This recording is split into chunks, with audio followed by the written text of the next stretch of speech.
Welcome back, mystery lovers. Today's case is going to keep you on the edge of your seat.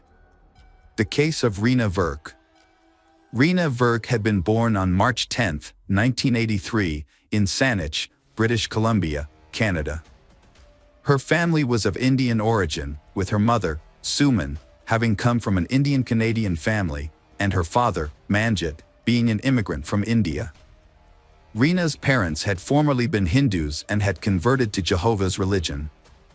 Reena struggled to fit in with her peers in the Saanich community, where Sikhism was popular among Indo-Canadians. Unfortunately, she was severely bullied at school due to her appearance and ethnic background, which set her apart from her predominantly white classmates. She was bullied due to her unusual appearance, being overweight and having brown skin. At home, Reena faced strict rules tied to her parents' religious beliefs, which were in stark contrast to her friends, who were starting to become independent. Her parents began to worry when they discovered her persistent bullying and feared it could negatively affect her mental health, potentially leading to depression. In May 1994, Reena's family moved to a new location, resulting in her transferring schools from Burnside Primary School. Her parents hoped this action would put an end to the bullying she initially experienced, and it seemed to be effective. Reena's mood improved, and she formed new friendships that brought her happiness. However, things took a turn for the worse when her new friends began to distance themselves from her, and the bullying began again. Reena graduated from elementary school in 1996 and began attending Coquitlam Middle School. There, she met a new group of friends whom she considered cool kids. The group was famous for breaking the rules, drinking, and smoking, which represented the freedom that Reena desired, freedom from the strictness of her parents and their rules. Although she felt accepted by her new friends, her parents disapproved of her new relationships, leading Reena to become more rebellious. In 1996, when Reena was 13 years old, a friend suggested she leave home. The friend told her she could be adopted by telling the police that her parents had physically abused her. Reena took this advice and accused her parents of assault, but no charges were brought due to lack of evidence. Reena was taken away from her family and lived with her grandparents, who believed her story. However, things got worse when Reena falsely accused her father of sexually assaulting her, causing him extreme pain and suffering. In 1997, her father was arrested and sent to prison while awaiting trial for sexually assaulting Reena. Luckily, the charges against her father were dropped when Reena admitted that she had made up the entire story. Reena felt uncomfortable living with her grandparents, so she was placed in a foster home. There, she made friends and began imitating the behavior of those around her, including talking about gangs and even falsely claiming to be a member of one. However, Reena soon realized that living in a foster home was not as fun as she thought because she still had to follow rules and curfews. Finally, she apologized to her parents and returned home. However, her time with her parents had ended very quickly. Reena had left her parents' house again and stayed in a youth shelter. Over the next few months, she had bounced between her parents' home, foster care, and the youth shelter. This volatile situation reflected the challenges she had faced as a teenager trying to cope with her relationships with her parents, social workers, and government officials. Reena had yearned for acceptance and friendship, but her strict upbringing and overprotective parents had made her feel like an outcast among her peers. She had desperately wanted to fit in and had tried her best to gain their approval. Middle school had been the most confusing and emotionally challenging time of her life. Reena had sought recognition from those who had previously rejected her. Until she had received an invitation to a party on November 14, 1997, she had been delighted at the opportunity to interact with the popular kids. Reena's life had taken a turn during an overnight gathering with celebrities, which had initially taken place behind a school in Saanich. However, due to police intervention, the group had moved to Craigflower Bridge. The gathering had not gone as Reena had planned. At 10:40 p.m., just 20 minutes before curfew, Reena had called her parents to say she was coming home. Unfortunately, this would be the last time Reena's parents would hear from her. At Craigflower Bridge, a group of teenagers had drunk alcohol and smoked marijuana. Later, another group of girls from the Shoreline 6 gang had targeted Reena without warning. They had assaulted her, burned her forehead with a lit cigarette, and tried to burn her hair. The attack had continued until a girl had intervened and ordered the others to stop. Reena had tried to escape and go home after the initial attack, but two teenagers, Kelly and Warren, had chased her. They had dragged Reena to the other side of the Craigflower Bridge, where the attack on her had continued. Kelly and Warren had punched and kicked her, then held her head underwater until she died. After Reena's death, the attackers had taken off her sweater and shoes and rolled her body into the water. Meanwhile, Reena's parents had become increasingly worried when she did not return home before curfew. They had initially thought she might be at her grandparents' house or a group home, but she had not been at either location. A friend had revealed that Reena was still at the party when the friend had left around 11 p.m. The next day, Reena's family had reported her missing, but the police had responded slowly due to her past history of running away. Rumors had spread among students at the local middle school about a brutal beating and a body found in the nearby gorge waterway. The group of teens involved, known as the Shoreline 6, had remained silent about the incident. However, a witness had eventually come forward to police, saying she had seen Kelly and Warren following Reena after the beating. It had taken a week for police to begin investigating Reena's disappearance after her family had reported her missing. Although many witnesses and teachers had heard rumors about the incident, no one had reported it to the police. It wasn't until a student had come forward as a witness that the police got involved. On November 21, 1997, Warren and Kelly had been arrested and charged with murder and aggravated assault. The members of the Shoreline 6 had initially remained anonymous due to protection under Canada's Young Offenders Act, and they had faced serious assault charges.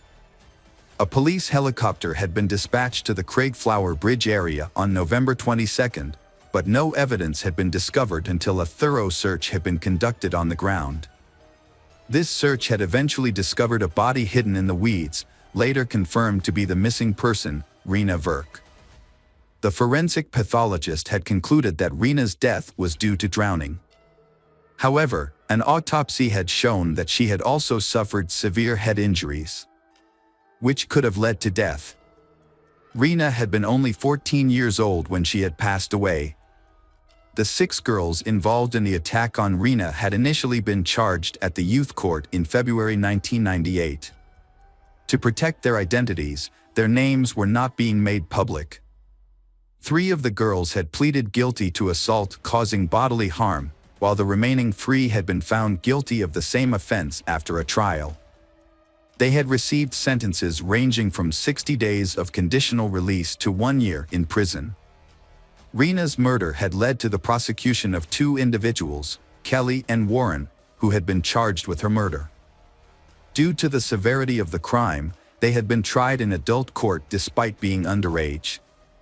Warren Glowatsky had had a difficult childhood. His mother had been absent for much of his life due to her struggles with alcoholism. At the time of Reena's murder, he had been living with a friend after his father had moved to California without him.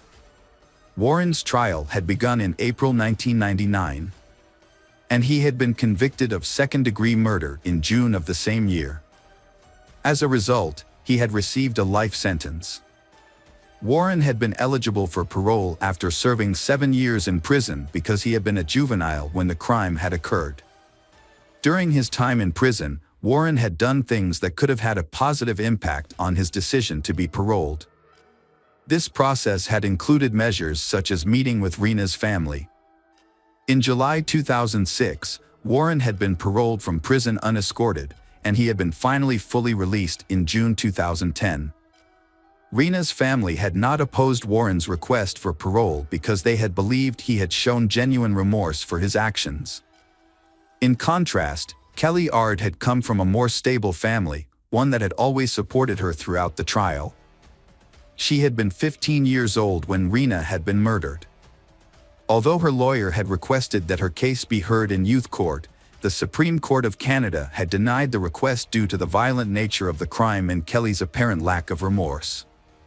Kelly had initially been convicted of second-degree murder in March 2000, but her conviction had been overturned in January 2003 due to an unfair trial. Pending appeal, Kelly had been released on bail after serving 18 months of her life sentence. However, during this time, she had been charged with assault causing bodily harm for attacking a 58-year-old woman in a Vancouver park. As a result, her bail had been revoked and she had been sent back to prison. In March 2004, Kelly had faced a new trial. Witnesses had testified that she had bragged about being responsible for Reena's death. Warren had claimed that he had seen Kelly drown Reena, but Kelly's lawyer had questioned Warren's credibility, pointing out inconsistencies in his initial statements to police and during the trial. Kelly Ard had testified during the trial that she had assaulted Reena to protect her friends because she had believed Reena would harm them. However, she had denied responsibility for Reena's death and instead had pointed to Warren and two other girls as the culprits. Despite the evidence, Kelly had shown no remorse and had offered no clear motive for the planned attack. When asked about her future, Kelly had appeared resigned, admitting that her life had been ruined and that she would likely be convicted. The jury had deliberated for 5 days before deadlocking, leading to a mistrial in July 2004. In February 2005, Kelly's second trial had taken place, with Warren again testifying as a key witness. He had repeated his earlier testimony, saying that he and Kelly had assaulted Reena, leaving her dead in the water. As a result, Kelly had been convicted of second-degree murder on April 12, 2005, and had received a sentence of life in prison without the possibility of parole for 7 years. However, the British Columbia Court of Appeal had later overturned Kelly's conviction in September 2008. The court had ordered a retrial, citing the incorrect jury conviction in the previous trial. The decision had led to a fourth trial, allowing Kelly's case to be reconsidered in court. The Supreme Court of Canada had upheld Kelly's conviction for second-degree murder in June 2009, ending lengthy court proceedings. Years later, in 2017, Kelly was granted day parole, and in 2019, she received additional privileges, including overnight leave and extended day parole. The Parole Board of Canada's decision to continue her parole in July 2020 had attracted significant media attention. Kelly, who had initially received a life sentence, rebuilt her life on parole. She changed her name to Carrie Sim, got married, and had 2 children. She complied with the conditions of her parole, which included abstaining from the use of stimulants and avoiding contact with Reena's family. Despite the passage of time, the motives behind the teen's decision to attack and ultimately kill Reena remained unclear. One reason might have been revenge, as Reena had previously lived with the 2 girls involved in the assault. They had accused her of stealing phone books and spreading false rumors. Another girl claimed to have had a grudge against Reena for allegedly stealing her boyfriend in 2000. Reena's parents had sued the teens involved in her death, as had the British Columbia government and other parties. Reena's father explained that he wanted people to take responsibility for their actions, saying that society often failed to do so. Years later, in 2012, Reena's mother spoke out about her daughter's tragic death and the devastating effects of bullying on young people. She shared that dealing with the legal consequences of Reena's murder had left her deeply saddened. As the court cases progressed, she was finally fully feeling her loss. She was struggling more with her emotions and missed Reena even more. Reena's mother also expressed concern that bullying was becoming more severe and frequent rather than decreasing. She was shocked by the new ways young people were using technology, such as cyberbullying and texting, to harm their peers. These methods had not been available when Reena was killed, and her mother was devastated as the problem escalated. The murder of Reena Virk had led to a national debate about racism and bullying, especially among young girls. In the wake of Reena's death, Reena's parents took action to create positive change. They started anti-bullying campaigns and inclusion programs and worked with the government to implement anti-bullying measures in British Columbia schools. Reena's parents also shared their story with students, teachers, and law enforcement professionals to raise awareness about bullying. Their efforts paid off when the government introduced an anti-bullying program in schools across the province. In 2009, Reena's parents were recognized for their advocacy with the Anthony J. Hume Award of Excellence for their dedication to crime prevention and community safety. Reena Virk's life had been marked by hardships and challenges. Although she made some mistakes, it was understandable given the pressure to fit in. Despite Reena's mistakes and the false accusations against her family, her parents continued to love and support Reena unconditionally. Hello, crime enthusiasts. Are you ready for another chilling investigation? The case of Kirsten Hatfield. Kirsten Hatfield was born on February 12, 1989, in Midwest City, Oklahoma. Kirsten's father left the family soon after her birth, and her mother, Shannon, moved back in with grandparents. When Kirsten was 2 years old, they moved to their own home. Later, Shannon remarried, but the marriage was short-lived, leaving Shannon to care for her 2 young daughters alone.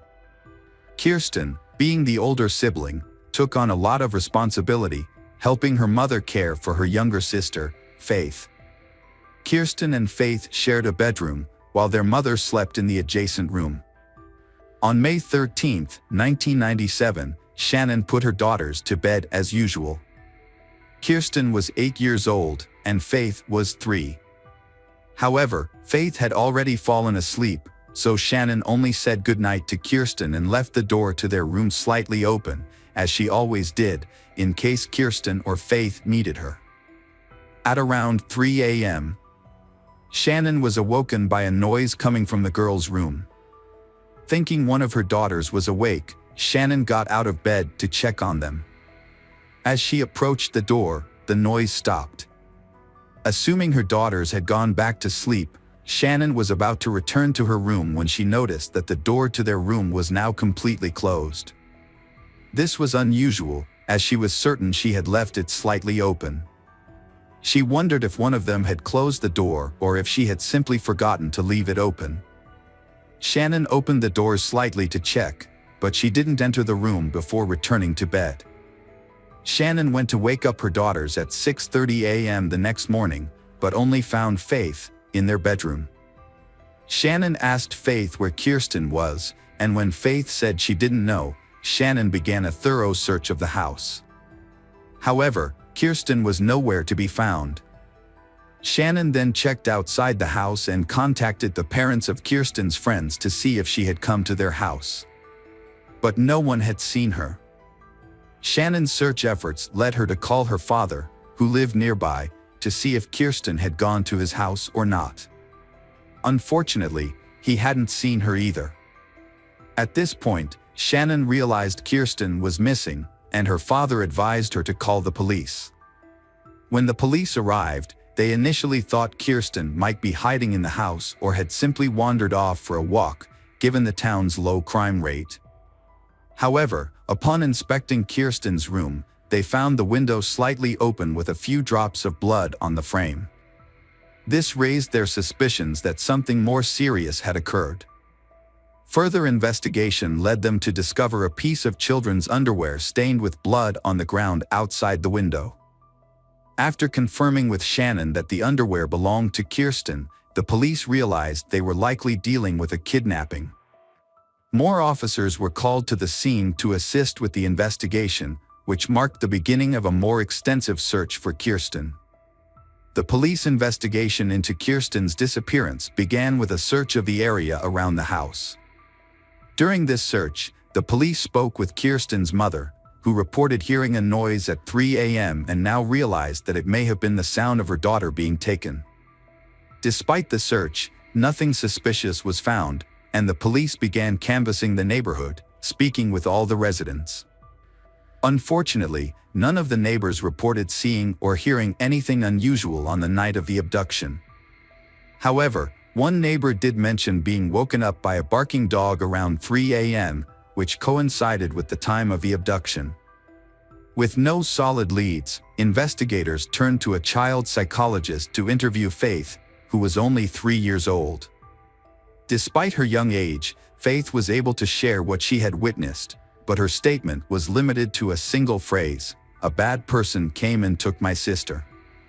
This confirmed that Kirsten had not left the house voluntarily, but unfortunately, it did not provide any further information about the perpetrator or Kirsten's whereabouts. Detectives had to restart the investigation practically from scratch. Their initial suspicion leaned towards someone who knew Kirsten well, as it seemed unlikely that a stranger could abduct her from her own room without a sound. Working on this theory, police discovered that Kirsten's mother, Shannon, had a history of drug-related problems. The detectives considered the possibility that the abduction might be related to this. Perhaps the mother owed money to some people in the criminal underworld, and they decided to take her daughter as payment. The police did not rule out the mother willingly handing over her daughter. This would explain why the abduction happened almost silently. The investigation into Kirsten's disappearance continued, with detectives initially speaking to Shannon, her mother. Shannon denied any involvement, claiming to have been clean from substance abuse for some time and insisting she would never harm her daughter. Although detectives were not convinced of Shannon's innocence, they could not find any evidence to prove her involvement. The police then turned to the public for help, using the media to ask for any information that might be relevant to the case. In response, they received hundreds of calls, but most of the calls were fruitless. However, one clue provided a promising lead. A woman reported her boyfriend's suspicious behavior, including aggressive outbursts and a disturbing threat he made during an argument. The police investigated the man and discovered that he knew Shannon's brother, which meant Kirsten might have known him too. Additionally, the man had a history of drug use and assault, and he had previously been familiar with the Hatfield family home. Despite this, the investigation ultimately found that the man had a solid alibi for the time Kirsten went missing. Multiple witnesses confirmed that he was at a bar until around 4 a.m. on the night of the disappearance, making it impossible for him to have abducted Kirsten. Detectives pursued multiple leads, but each one led to a dead end. As time passed, the hope of finding Kirsten alive began to fade. Kirsten's mother, Shannon, refused to give up. She took matters into her own hands, determined to find her daughter. She gave interviews to local media outlets, distributed flyers, and even investigated potential suspects on her own. However, Shannon faced numerous obstacles. Many local businesses refused to display Kirsten's flyers, citing company policies. She also attempted to meet with the state governor, but was unsuccessful. Shannon established a volunteer center to help find Kirsten. The center focused on distributing flyers and engaging with the media. However, Shannon encountered new challenges. Some volunteers stole money, lied about their work, and used the media to gain attention for themselves. Despite these setbacks, Shannon persevered in her search for the truth. After years of effort, Shannon realized that her approach was not yielding results. She enrolled in college, earned a degree in criminology, and became a parole officer. Shannon's goal was not only to find her daughter's kidnapper but also to protect others from potentially dangerous criminals who might be released from prison. Shannon suspected Kirsten's kidnapper had a history of violent crimes. To pursue this lead, she researched people with violent pasts in her area but found no connection to Kirsten's disappearance. Despite her efforts, she eventually had to accept that Kirsten might have passed away and might not return. Still, Shannon continued to search for answers. Periodically, police reopened the case to investigate new leads, working with the FBI to create an updated sketch of Kirsten's possible appearance. In 2014, there was a breakthrough in the Kirsten case. A woman contacted the police and shared a shocking discovery she had made while sorting through her late mother's belongings. Among her mother's possessions was a diary detailing the woman's father's confession, claiming he had killed Kirsten Hatfield. The diary was extremely detailed, and detectives were convinced of its accuracy. According to the diary, the man had kidnapped Kirsten from her bedroom, took her to a house he owned in a nearby town, and murdered her after horribly torturing her. The description of the crime process spanned many pages, leaving even veteran investigators confused. The diary also revealed that the crime had been recorded on a videotape. Investigators immediately questioned the woman's father. However, his reaction was surprising. While he denied any involvement in the Kirsten case, he asserted that he had known who was responsible for Kirsten's death, saying the murder had occurred at his ex-girlfriend's house. The police were confused and asked for the house address. They quickly received a warrant and sent a team to thoroughly search this house. The forensic investigation began with a crucial step: the use of luminol, a substance that glows when exposed to very small amounts of blood. When the forensic team applied luminol to the scene, they were surprised by the results. An expert later described the house as lit up like a Christmas tree due to the numerous bloodstains. The bloodstains matched the details of the murder described in the diary, leading the team to believe they had finally found concrete evidence. To investigate further, police removed the floorboards, cut out sections of wallpaper, and sent these items to a laboratory for analysis. They also organized an excavation team in the hope of finding the victim's body. In addition, the police also discovered a box containing hundreds of videotapes in the house, so they had to review the diary. They suspected that one of the tapes might have contained footage of the victim being abused. Detectives meticulously reviewed each tape, but after hours of analysis, none of the tapes were related to the murder. Excavations also proved fruitless, with no remains or evidence found in the soil. However, just when the investigation seemed to have been gaining momentum, the police encountered an unexpected and shocking episode. Experts who analyzed the bloodstains in the house concluded that the bloodstains had actually belonged to an animal, not a human. This revelation left the police stunned and wondering what had just happened. Had someone deliberately deceived them with a cruel joke? Or was the person writing the diary struggling with mental health issues and convinced by a false narrative that had developed in their mind? The truth was still unknown. Detectives had run out of leads in Kirsten's case, and the case was once again stalled. In an effort to revive the investigation, the case was reassigned to a new detective named Daryl Miller in the summer of 2015. Miller decided to start from scratch and review all existing documents and records. During his scrutiny, Miller discovered something surprising. His predecessors had overlooked some key evidence, including blood found on Kirsten's windowsill and on her underwear. The evidence had been stored in a warehouse, but shockingly had never been sent to a laboratory for analysis. Miller suspected that the reason for this might have been because police initially thought the blood belonged to Kirsten, which would not have yielded any useful results. However, Miller decided to send them to the laboratory for analysis. The results were surprising. The blood sample did not belong to Kirsten, but to an unidentified man. This was a significant breakthrough after many years of investigation. Miller decided to collect DNA samples from all the men who had participated in the investigation since the kidnapping.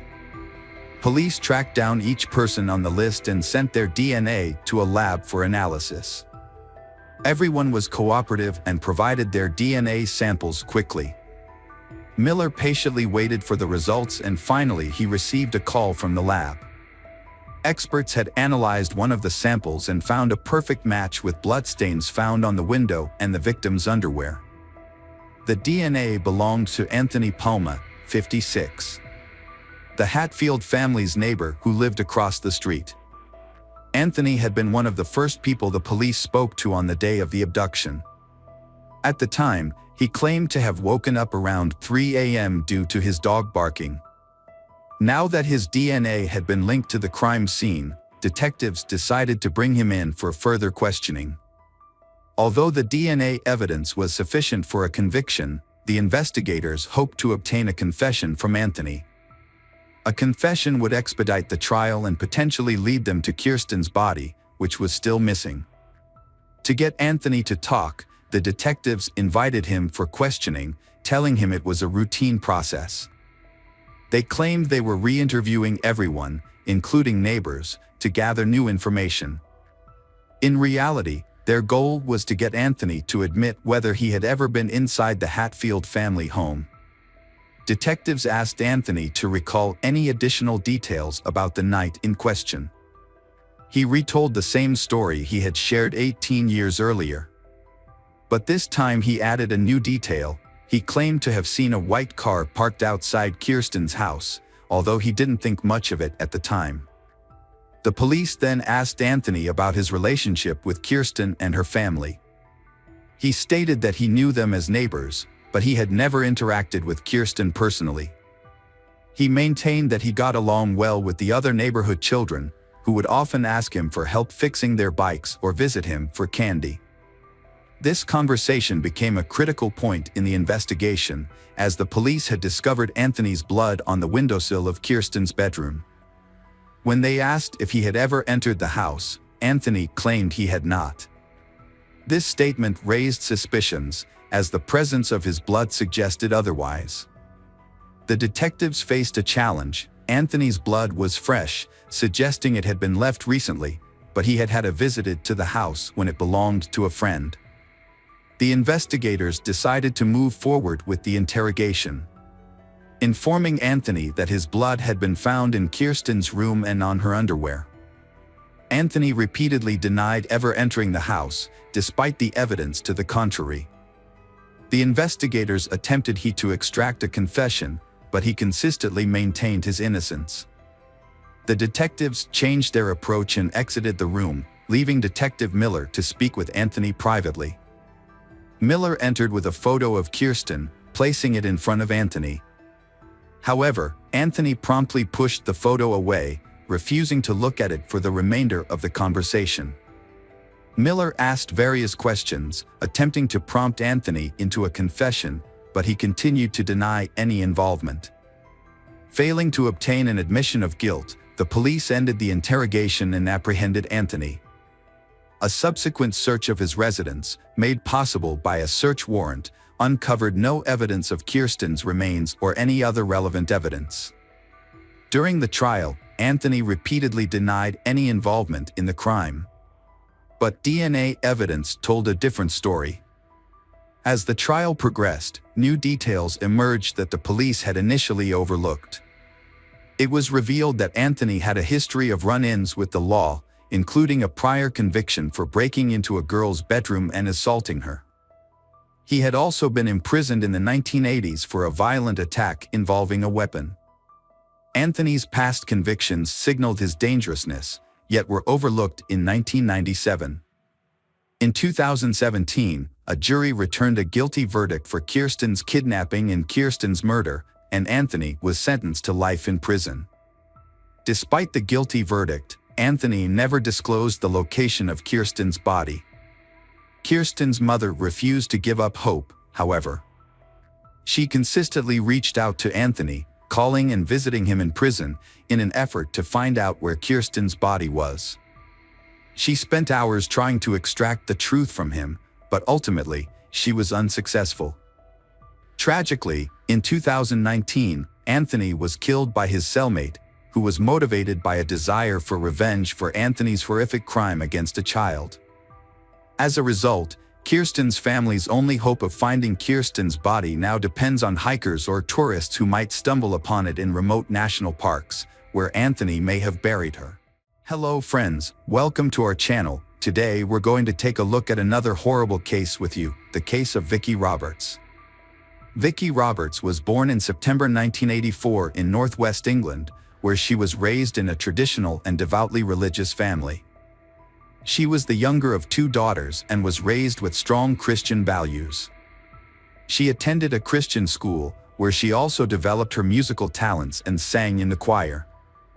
Those who knew Vicky described her as a kind, friendly, and helpful person who was always willing to lend a hand. After completing high school, Vicky enrolled in university and took a part-time job at an IKEA store to support herself. It was there that she met Michael Roberts, and their initial friendship eventually blossomed into a romantic relationship. Michael was only a year older than her. Like Vicky, Michael balanced his studies with a part-time job at IKEA and made time for sports. He was also careful about his appearance and made a good impression on those around him. Vicky was initially put off by Michael's bold and outgoing personality, but she soon found herself developing strong romantic feelings for him. Michael was born in June 1983 in Warrington, Cheshire, to a family of modest means. His father was a successful chemical engineer who expected a lot from his two sons, particularly Michael, the eldest. As a result, Michael grew up with high ambitions and a strong sense of purpose. He was a diligent student and developed into a driven and accomplished individual. Michael was a social butterfly with many friends and was often the life of the party. However, he took the most pride on the love front. With his good looks, sense of humor, and charming personality, Michael was a catch. He was also intelligent and well-read, able to hold his own in conversations on a wide range of topics. Michael's parents had instilled in him the idea that he was exceptional, praising his intelligence, beauty, and potential for success. However, this upbringing may have also fostered narcissistic tendencies. Despite this, Michael felt a deep-seated need to live up to his parents' expectations and be the perfect son, driving him to strive for their approval. Michael had a series of brief relationships and frequently dated multiple people simultaneously. He was confident in his charm and enjoyed the thrill of pursuing women who seemed out of his reach. For Michael, this was a game, a challenge to be won. Vicky is one of the challenges he wants to conquer. She was a modest and unattainable woman who initially kept Michael at arm's length, refusing even casual invitations. Vicky was focused on her studies and spent her free time at church, leaving little room for dating or relationships. Michael, however, was determined to win her over. It took Michael a few months to win Vicky over, but eventually she agreed to go out with him. He had charmed her with his sweet gestures, flowers, gifts, and thoughtful surprises. He even invited her to meet his parents, who immediately took a liking to her and approved of their son's choice. Vicky was convinced that Michael was genuinely interested in her, so she gave in to his advances. He became her first serious partner, and she felt truly happy when she was with him. It seemed like fate had brought them together. Michael also appeared to be in love and ready to settle down, but their happiness was short-lived. From the outside, their relationship seemed perfect. They were both young, attractive, and full of energy and ambition, with big plans for the future. Vicky soon discovered that Michael had a strong and adventurous approach to sex, with a high sex drive and a desire to try new things in the bedroom. At first, Michael didn't pressure Vicky to engage in certain activities, fearing she would leave him. However, once he felt secure in their relationship, he revealed his true desires. Vicky, a modest and religious person, was shocked but deeply in love with Michael and trusted him, keeping their private life a secret. Things took a turn when Michael proposed to Vicky, and she happily accepted, believing that marriage would bring an end to his experimental behavior. However, her closest friend began to notice Vicky covering up bruises and marks under her clothes. When confronted by her friend, Vicky initially denied any wrongdoing by Michael but eventually confessed that the marks were a result of Michael's affinity for bondage, toys, and other devices during their intimate moments. Vicky confided in her friend that she and Michael had intimate relations up to 5 times a week. Michael considered himself a skilled lover, viewing intimacy as an art form and a means of self-expression. Although he would occasionally compromise when Vicky refused to participate in his more extreme and reckless experiments, he usually managed to persuade her to give in to his desires. After graduating, Vicky became pregnant unexpectedly and decided to change careers.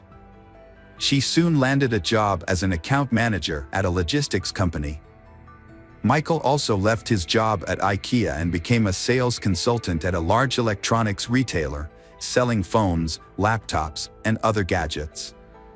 Thanks to his charisma and persuasive abilities, he consistently exceeded his sales targets and quickly became one of the top-performing employees.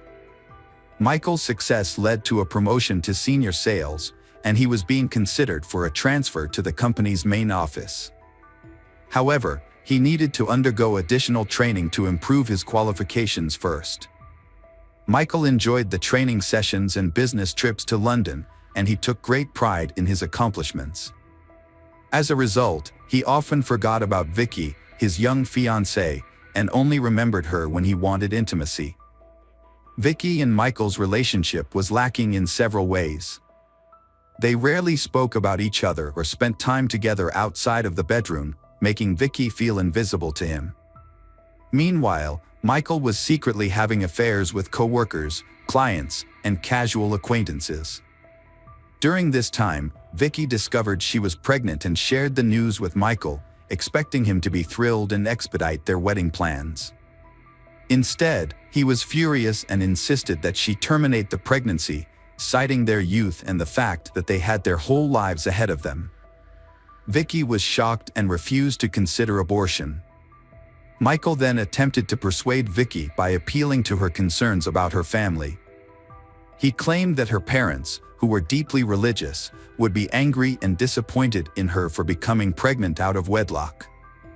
However, Michael promised that if Vicky agreed to have an abortion, they could keep and plan to have children after they were married. Vicky was faced with a tough decision, but Michael's persistence eventually won her over, and she went to the hospital.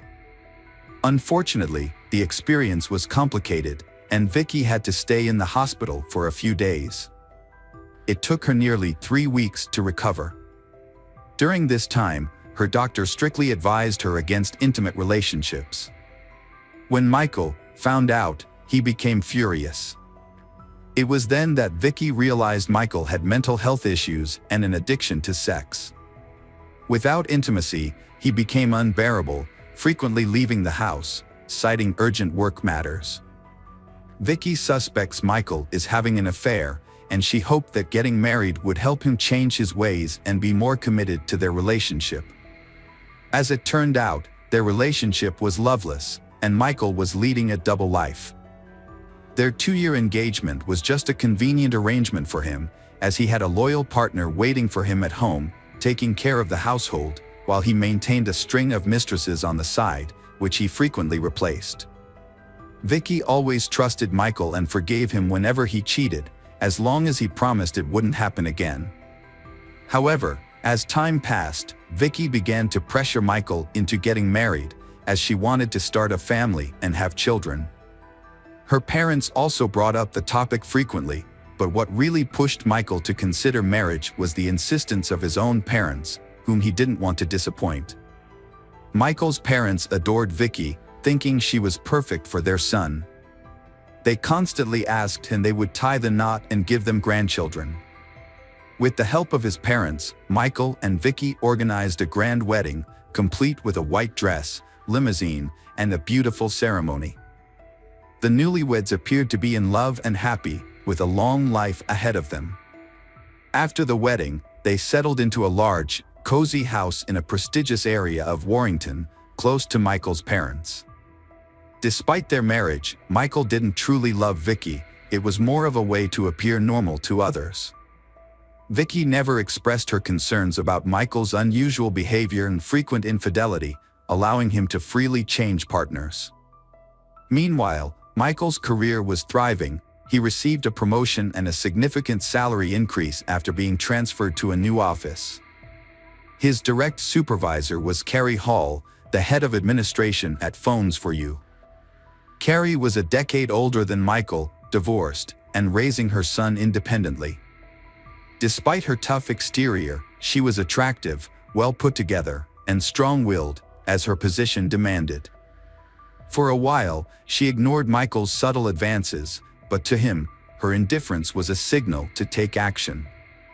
Michael set out to win over Carrie, using his natural charm and eloquence to capture her attention.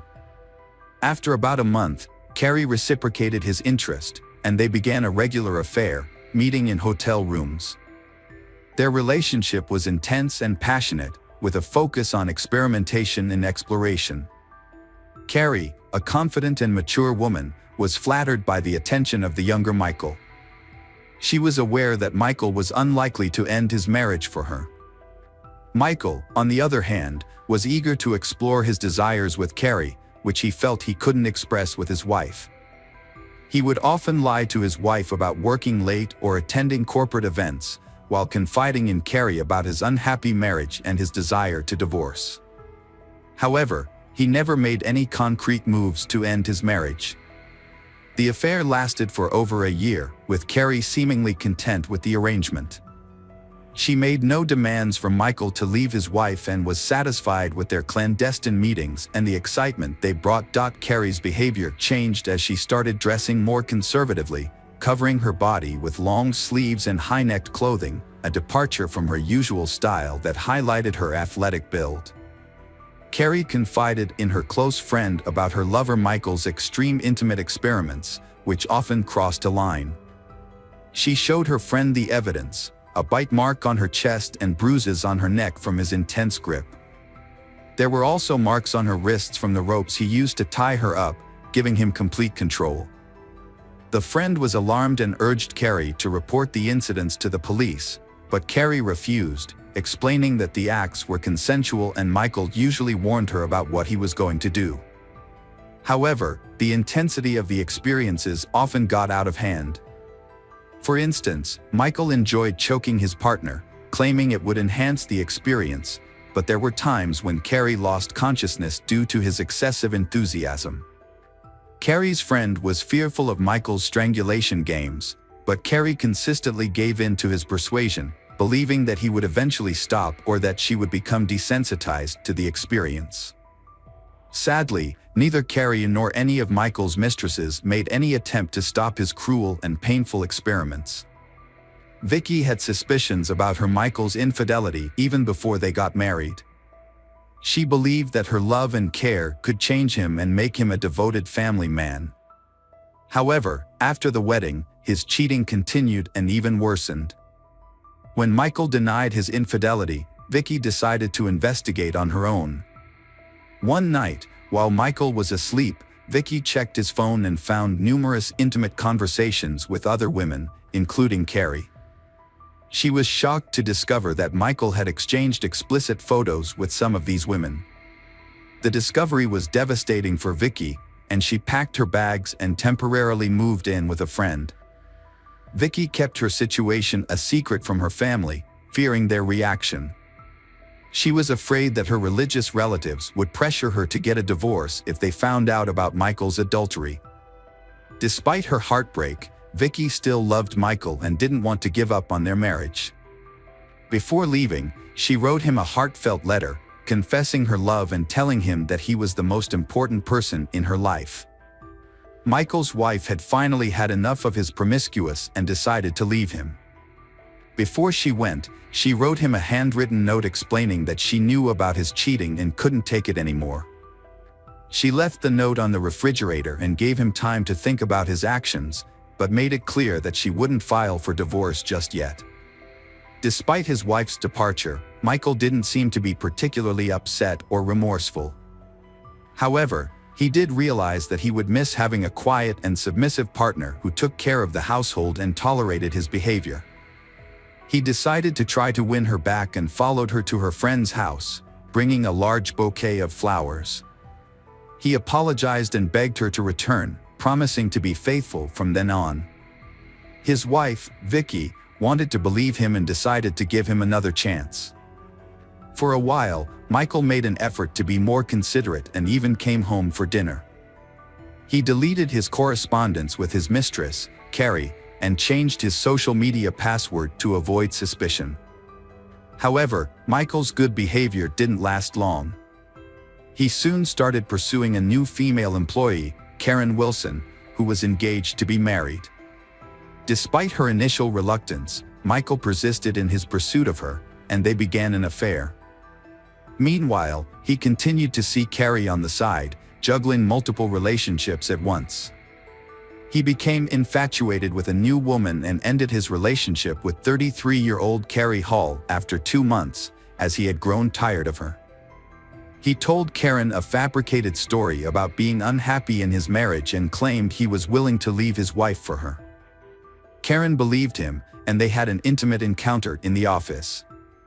A week later, she ended her engagement, expecting Michael to follow through on his promise.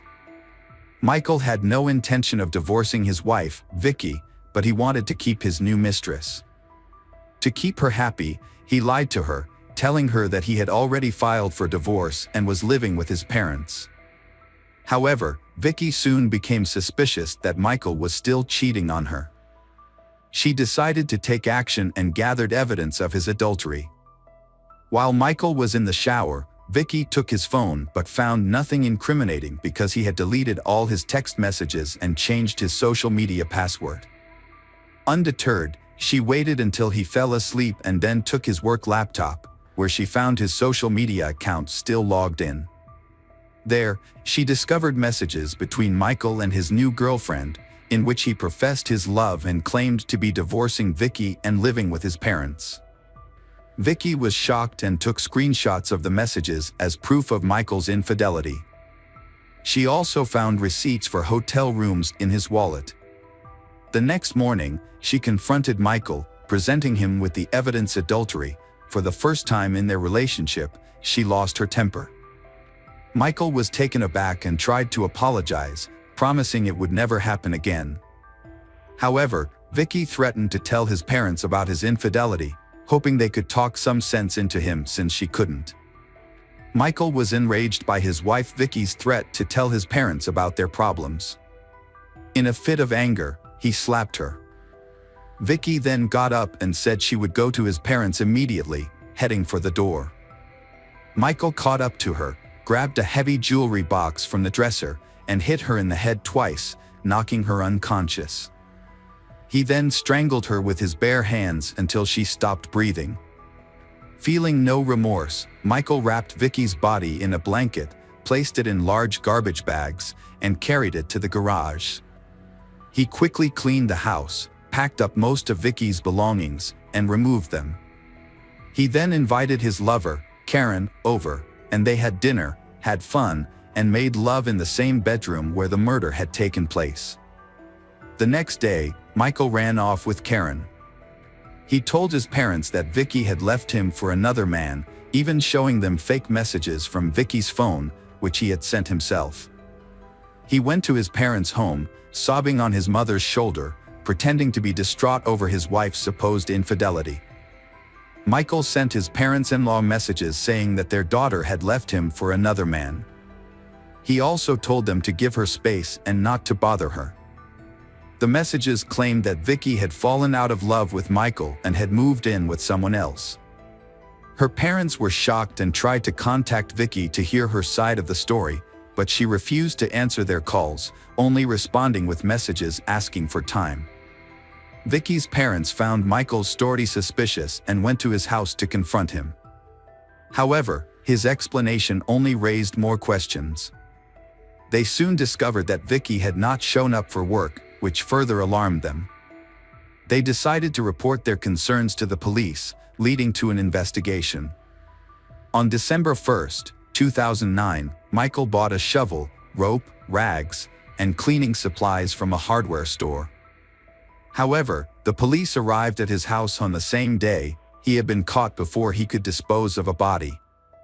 The police initially found nothing out of the ordinary, but Michael's actions and alibi sparked suspicion and raised several questions. Notably, they overlooked a large package in the garage during their search. Inside the house, they found no signs of her presence, such as clothes, documents, or personal items, which could suggest she had left of her own accord. However, Vicky's laptop was discovered in the bedroom, and upon seizing it, the police found screenshots of Michael's incriminating conversations with his mistresses, which Vicky had saved. The investigation took a significant turn when authorities made a geolocation request to Vicky's cell phone, which had been regularly sending messages to her husband and relatives. To everyone's surprise, the phone was found to be located in the marital home of Vicky and Michael. This led to a second, more thorough search of the Roberts residence. During this search, a suspicious package was discovered in the garage, and its contents shocked all who were present.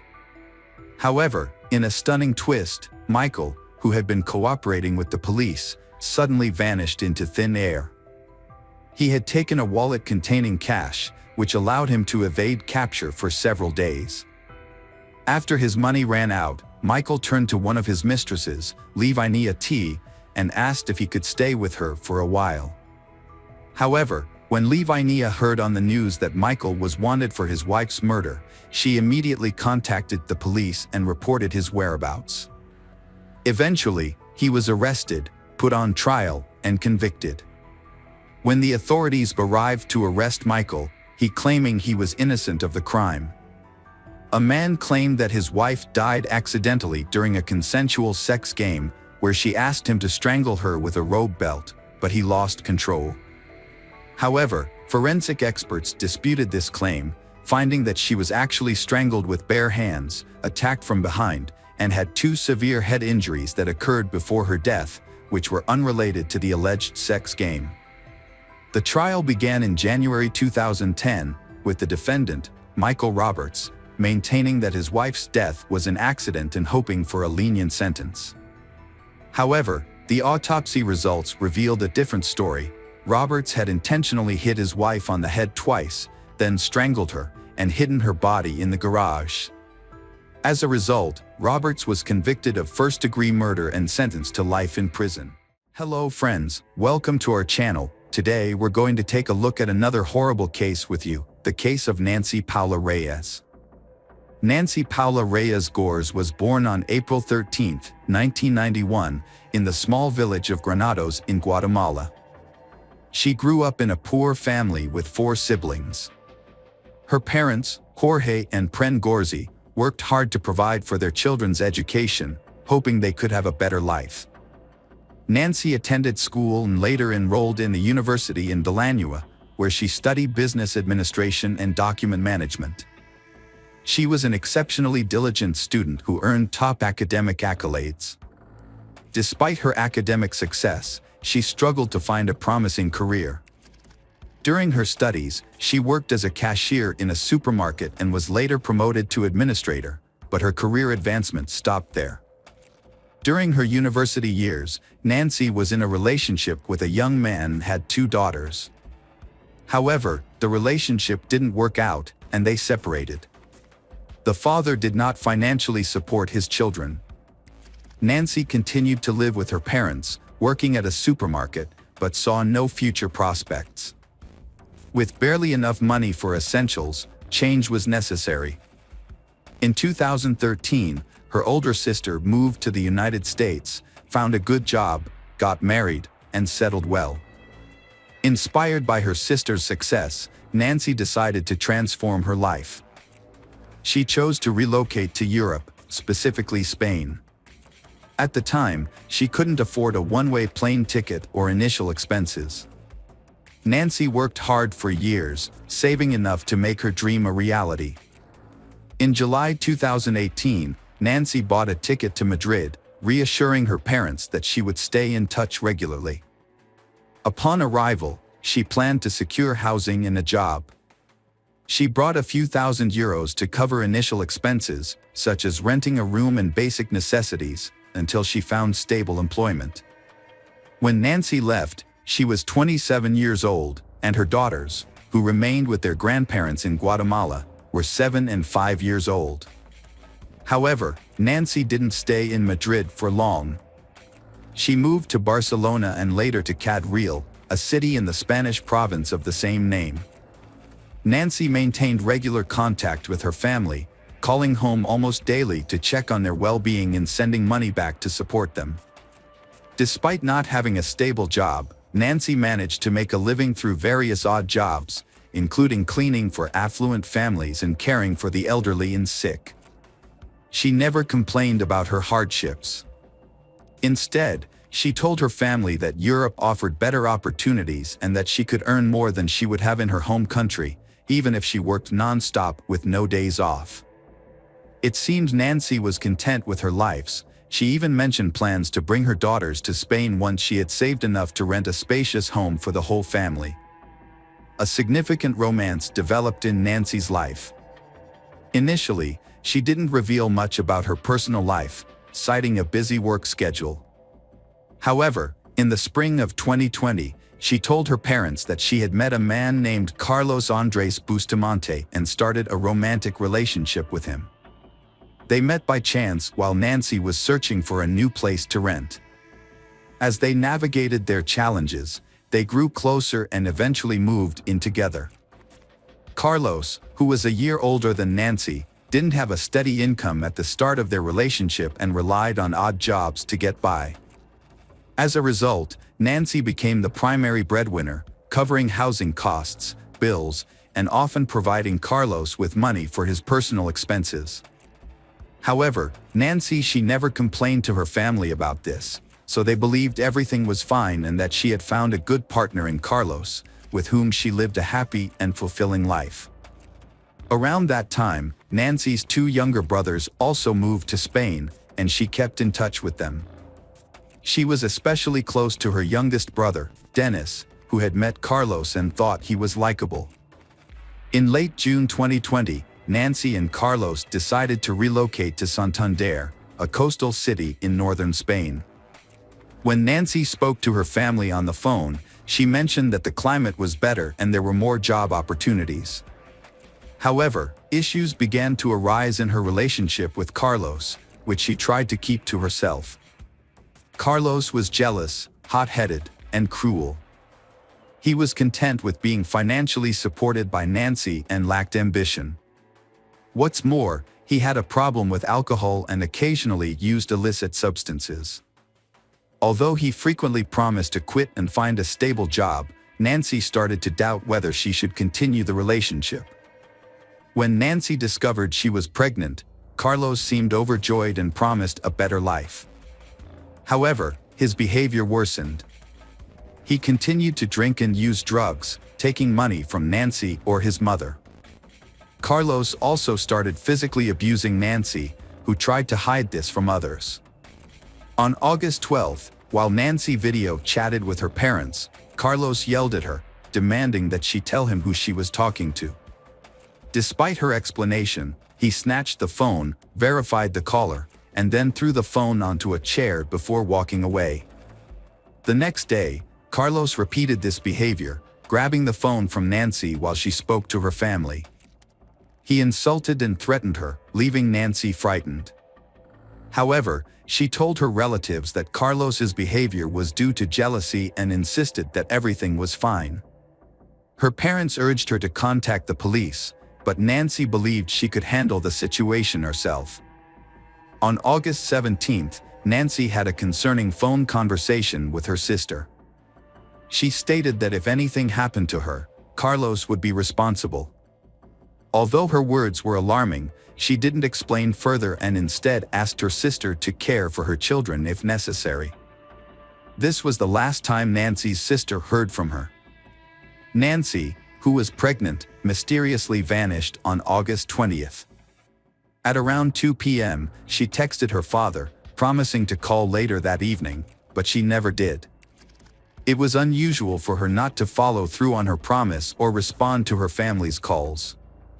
When her family tried to contact Carlos, he didn't answer his phone either.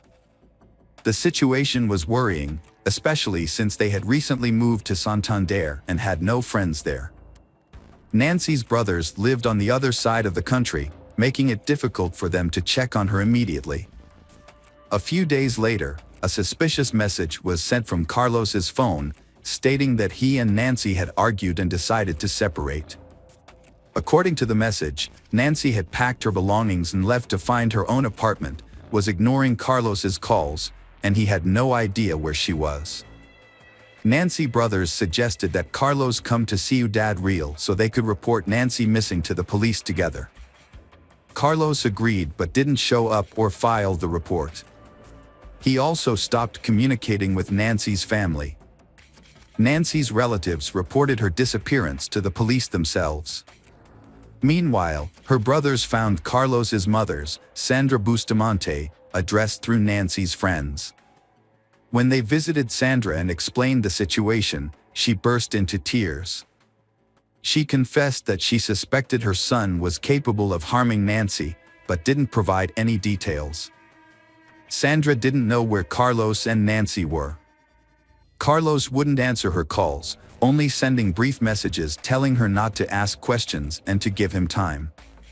The next day, Sandra is questioned at the police station about Nancy's disappearance and the whereabouts of her son, Carlos.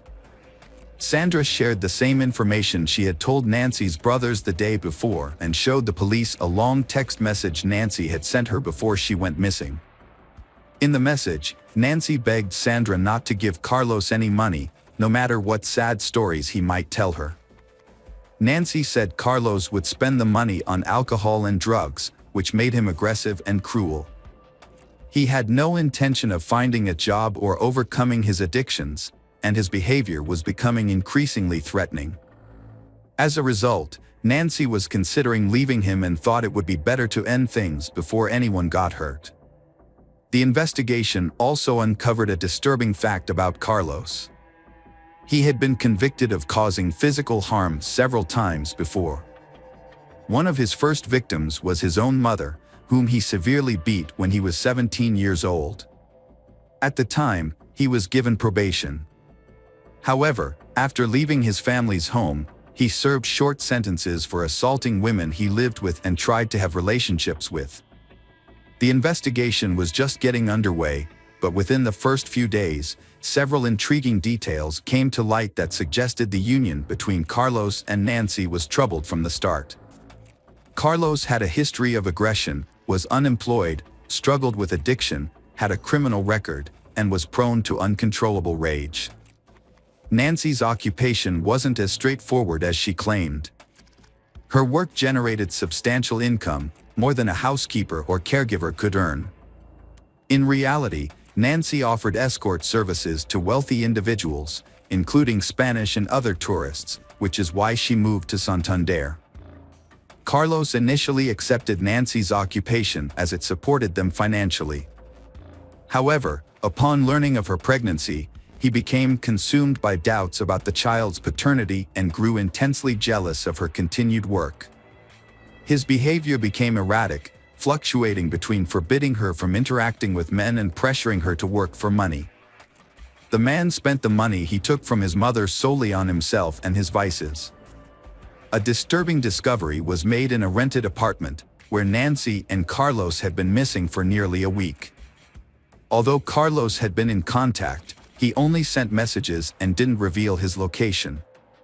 On August 26, the police finally obtained a warrant to search their empty rental apartment in Santander, and what they found was shocking, leaving no doubt that Nancy was deceased. Blood was found throughout the apartment, with some attempts to clean it up. However, it was still visible in many areas. Further investigation revealed fragments of bones, hair, skin, and internal organs in the clogged drains of the bathroom and toilet. Forensic analysis confirmed that these remains belonged to the missing woman, Nancy. Although Nancy's body was not found in the apartment, evidence suggested that she had been brutally murdered and dismembered in the bathroom. Her remains were likely disposed of elsewhere. Carlos became the prime suspect in the case, but his whereabouts were unknown. A package for a small hatchet was found in the apartment with Carlos' clear fingerprints on it. Security footage from a local hardware store showed Carlos purchasing the hatchet, rubber gloves, and large trash bags on August 20th. He bought a small cart from an elderly vendor, who instantly recognized him from a photo. This led to his arrest and the start of a search for the body. The next day, Carlos went to a police station in Madrid. Trying to deflect suspicion from himself, he went to report Nancy missing but was immediately arrested as the main suspect in the gruesome crime. Carlos claimed he had no involvement, stating that he and Nancy had argued and parted ways on August 20th. He said he left the town in an emotional state and was unaware of any events involving Nancy afterward. He suggested that Nancy might have been attacked when she returned to the apartment to gather her belongings. However, his story was unconvincing, especially after police found his fingerprints on the hatchet packaging. In the following days, police thoroughly searched nearby wastelands, sewer systems, and the coastline with the help of dogs, but found no sign of Nancy. They then tracked Carlos's movements from August 20th to 26th using his mobile phone signals. The results showed he spent 3 days traveling along the coast, visiting the cities of Bilbao and Burgos before heading to Madrid. It was evident that Carlos attempted to conceal his actions. The investigation continued in Santander. On August 20th, surveillance footage revealed Carlos walking towards a large natural forest park in the evening. He returned to his apartment late at night and then exited again with a cart containing irregularly shaped bags. Carlos vanished from view upon entering the wooded area due to limited camera coverage. He reappeared later with a much lighter cart. After proceeding towards the railway tracks, he returned significantly lighter, indicating where the body might be. However, one question remained unanswered: where was the child? It wasn't until September 16th that authorities discovered bags containing severely decomposed human remains in dense underbrush on a hillside. The remains were identified as those of the missing Nancy Gores, which had been divided into 20 parts using a hatchet, as revealed by security camera footage. While all items transported in the cart were recovered, something was still missing. Nancy's 4-month-old fetus was not found among the remains. The victim's genitals and lower abdomen showed severe injuries from a knife and hatchet. This suggests that the perpetrator removed the fetus and got rid of it separately from the mother's body. Carlos denied being involved and gave conflicting statements. He tried to blame someone else, but the victim's blood was found on his clothes and shoes, which he had tried to wash off. Even though Carlos wouldn't admit to the crime, investigators figured out what happened. Experts think that on the afternoon of August 20th, the man got into an argument with his pregnant partner. He then brutally beat and strangled her in the kitchen, where blood was found on the floor and walls. Carlos moved Nancy's body to the bathroom. Afterward, he went shopping at a hardware store and the market. Using a hatchet and a large kitchen knife, he divided Nancy's body into 20 parts in the bathroom. He placed the pieces into bags, loaded everything into a cart, and then went to the park to look for secluded places to dispose of the body. Late at night, he followed a pre-planned route deep into the park, scattering the bags in various locations, hoping they would never be found. During his trial, Carlos denied his guilt and claimed he loved Nancy. The whereabouts of the fetus he removed from her body remain unknown. From the time of the crime until his arrest in Madrid, Carlos lived off the money he stole from Nancy. He spent the money daily in bars across various cities.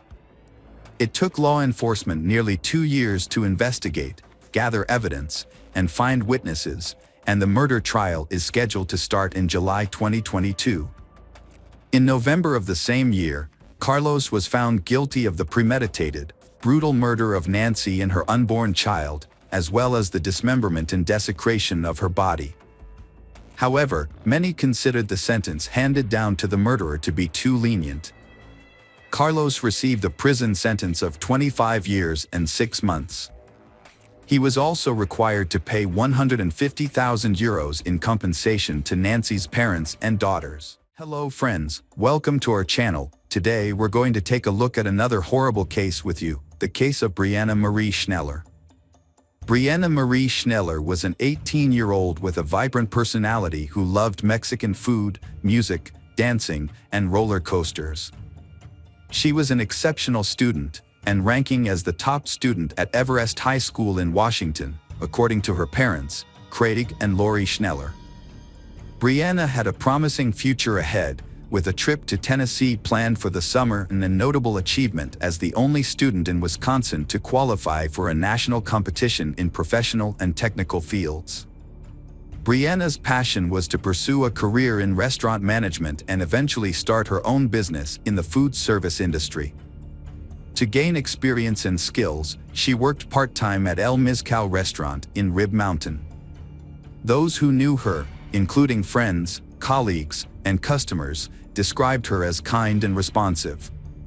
Brianna's life was on the verge of two major events: her graduation and her wedding to her 22 years old fiancé, Sebastian Ramirez. Brianna's parents initially disapproved of her relationship with Sebastian due to their age difference and concerns that she was growing up too quickly. However, after getting to know Sebastian better, they began to trust him and saw that he genuinely loved Brianna and had serious plans for their future together. They eventually moved in together, sharing an apartment on 12th Avenue in WOW with Sebastian's 19 years old younger brother, Hugo. To outsiders, it seemed like the three of them got along well and lived harmoniously, burning the envy of many for their close friendship. Sebastian and Hugo supported Brianna's interests and also worked with her at a local restaurant called El Tequila Salsa. It's likely that this is where Sebastian and Brianna first met. Despite their seemingly perfect life, tragedy struck on May 2, 2009. The day began like any other, with Sebastian waking up early and trying not to disturb Brianna, who was still sleeping peacefully beside him. It was a day off from school, and she had no reason to wake up early. Brianna woke up while her boyfriend was in the shower. They exchanged affectionate greetings and discussed their plans for the day. Meanwhile, Sebastian tried to rouse Hugo, who had returned home early that morning after a late-night party. Hugo was clearly hungover. After Sebastian left for work, which was just a short walk away, his younger brother followed suit. Brianna was left alone in the apartment. Later, Hugo was feeling unwell. His hangover was severe, and he was struggling to concentrate. He decided to take an early lunch break and headed home to rest. When he arrived at the apartment, everything seemed normal at first. However, as he entered his brother's room, he noticed that it was in disarray. Brianna was lying on the floor, unresponsive. Hugo rushed to her side and asked what was wrong, but she didn't answer. At first, he didn't notice the blood. Hugo discovered a horrific scene when he removed a towel covering a woman's face. Her severe injuries had left Hugo almost unrecognizable, and he was utterly shocked and overcome with grief at the sight of her. Despite his distress, he knew he had to act quickly and ran to his neighbor's apartment on the floor below for help. The neighbor, a woman, called emergency services at 1:30 p.m., who was too distraught to speak clearly. The emergency operator received the call and was told that she was the girlfriend of Sebastian. She was lying on the floor, severely injured with cuts all over her body and a badly disfigured face. The operator was informed that she showed no signs of life. Police and paramedics rushed to the apartment building after receiving a call. When they arrived, they found a crowded parking lot, but one person stood out, Hugo Ramirez. He approached the officers and led them to the apartment where the incident occurred. Inside, they found a disturbing scene. Brianna's body was severely injured, with deep stab wounds on her chest, neck, and wrist. Hugo was visibly shaken and could barely speak as he led officers to the apartment. He simply pointed to Brianna's body, and the officers took note of the scene. The officers asked Hugo to leave the room so that forensic specialists could begin their examination. The specialists observed that the blood on the floor had already started to dry, suggesting that Brianna's body had been there for some time. It was clear that she had tried to defend herself, as evidenced by the defensive cuts on her arms. However, the attacker had overpowered her, leaving behind a crime scene with a significant amount of evidence. The forensic team found several key pieces of evidence, including a bloody iron on the floor, which appeared to have been used to strike Brianna's face. The iron was broken, with pieces scattered nearby. 2 knives were found in the bathroom sink, one of which was missing its sharp tip. Blood was also found on the soap, suggesting that the attacker had washed their hands after the crime. However, the most notable piece of evidence was a bloodied shoe print on the carpet, which drew the investigators' attention. The investigation of the house uncovered many new details. Notably, there were no signs of forced entry, suggesting that the victim may have known her attacker or that the perpetrator had a way to enter the apartment without breaking in. Additionally, a large sum of money was found scattered throughout the apartment, consisting of bills ranging from $1 to $20. According to Hugo, this money was comprised of tips they had accumulated at work, which were carelessly left lying around. At first glance, it appeared that nothing was missing from the apartment, indicating that the attack was not motivated by robbery. This theory was further supported by the discovery of a broken knife tip in the victim's body. The fact that the knife broke during the attack indicates that the perpetrator applied considerable force. It's crucial to grasp what may have motivated someone to hold such intense feelings of anger and aggression against she. Uncovering the cause of this brutal and unprecedented attack is crucial in shedding light on the matter. Craig and Laura Schneller anxiously waited at the police station, having heard that something terrible had happened at their daughter's home. Unfortunately, they had been unable to contact Brianna, and their hearts were heavy with worry. The officers had to tell the parents Brianna that their worst fears had come true. The news was devastating. Their daughter, Brianna, had passed away. The loss of a child is one of the greatest sorrows a parent can experience, and for the Schnellers, it was a life-altering moment. To confirm the identity, the authorities showed them photographs of Brianna, but only those that clearly showed her face, as some of the other images were too graphic. After confirming the tragic news, the Schnellers were in shock. With the help of a psychologist, they were able to compose themselves and answer questions from the police. They were eager to assist in the investigation and help catch the person responsible. The Schnellers provided as much information as they could about their daughter's life, but they insisted that she had no known enemies. They also revealed that Brianna's mother had been the last person she had spoken to that morning. Her mother, Craig, took Brianna's car to the repair shop and messaged her daughter around 10 a.m. to let her know. Brianna replied to the message. The investigation shows that the tragedy occurred at a point in time that was after they sent messages to each other and before Hugo's arrival. As part of their inquiry, detectives first interviewed the Ramirez brothers, Sebastian and Hugo, questioning them separately. Sebastian, Brianna's fiancé, stated that he woke up at 9:15 a.m., had a brief conversation with Brianna while getting ready for work, and then woke up his brother, Hugo. Around 10:15 a.m. Sebastian claimed he was already at the restaurant when he received a phone call informing him about the incident. Hugo's account corroborated Sebastian's, saying he left the house around 10:15 a.m., shortly after his brother. He returned home at 1:20 p.m. due to feeling unwell and wanting to rest. When Hugo found Brianna's body, his reported illness and fatigue vanished almost instantly. The events that followed were a daze. He was so shocked that he couldn't think clearly about how to respond. His mind went blank and his hands shook uncontrollably, prompting him to seek help from a neighbor. The Ramirez brothers' accounts were believable, and their distress seemed authentic. Nevertheless, the police had seen convincing performances before, so they needed concrete evidence to confirm their innocence. It was possible that one of the brothers was involved in the crime and the other was covering for him. To investigate this, detectives asked about their relationships with each other. Sebastian expressed his love for Brianna and his excitement for their upcoming wedding. Hugo was questioned about whether he had any issues with Brianna or if they had argued, but he denied it.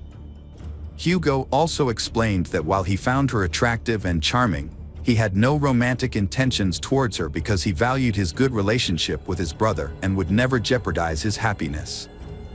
Brianna was like a sister to Hugo. And after hours of questioning, neither Hugo nor Sebastian raised any suspicions. The police took DNA samples from the brothers and allowed them to return home. To verify the brothers' alibis, detectives spoke with employees of El Tequila Salsa restaurant and reviewed the restaurant's security footage. The brothers' accounts checked out, and the possibility of a domestic-related crime was ruled out. The investigation continued, and the question remained, who could have committed such a heinous crime against an innocent young woman? Was there a predator lurking in the city who had been watching Brianna and waiting for the perfect moment to strike? The police considered this possibility as they analyzed the evidence. The autopsy results confirmed the police's initial suspicions. The sequence of events was reconstructed as follows. Brianna was first hit on the head with a blunt object, likely an iron, which caused a severe injury.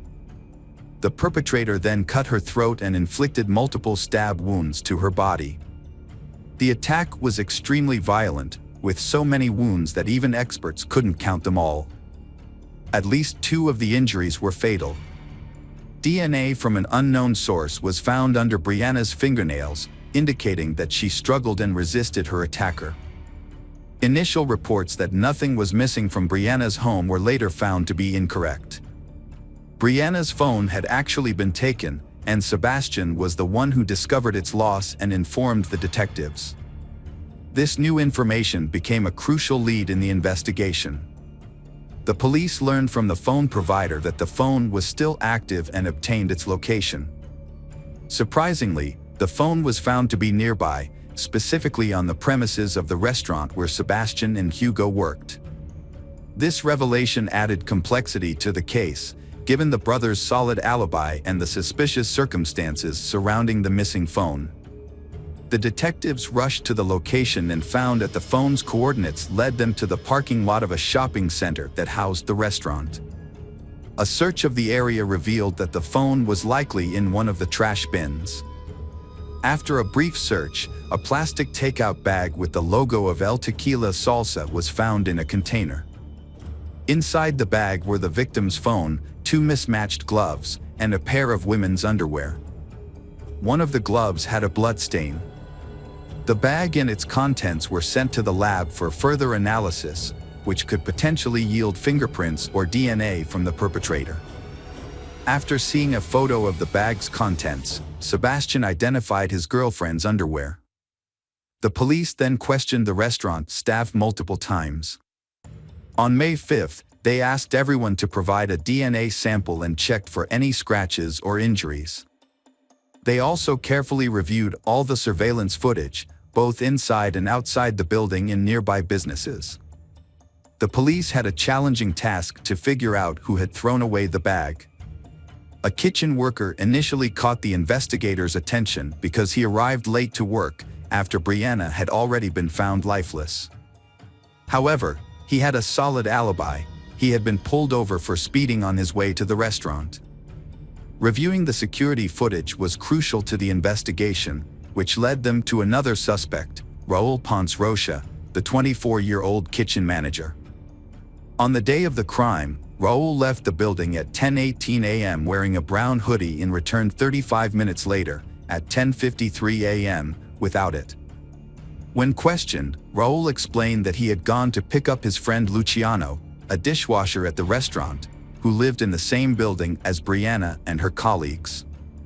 Raul claimed the trip took about 20 minutes, but there was a 15-minute gap in his timeline that he refused to explain.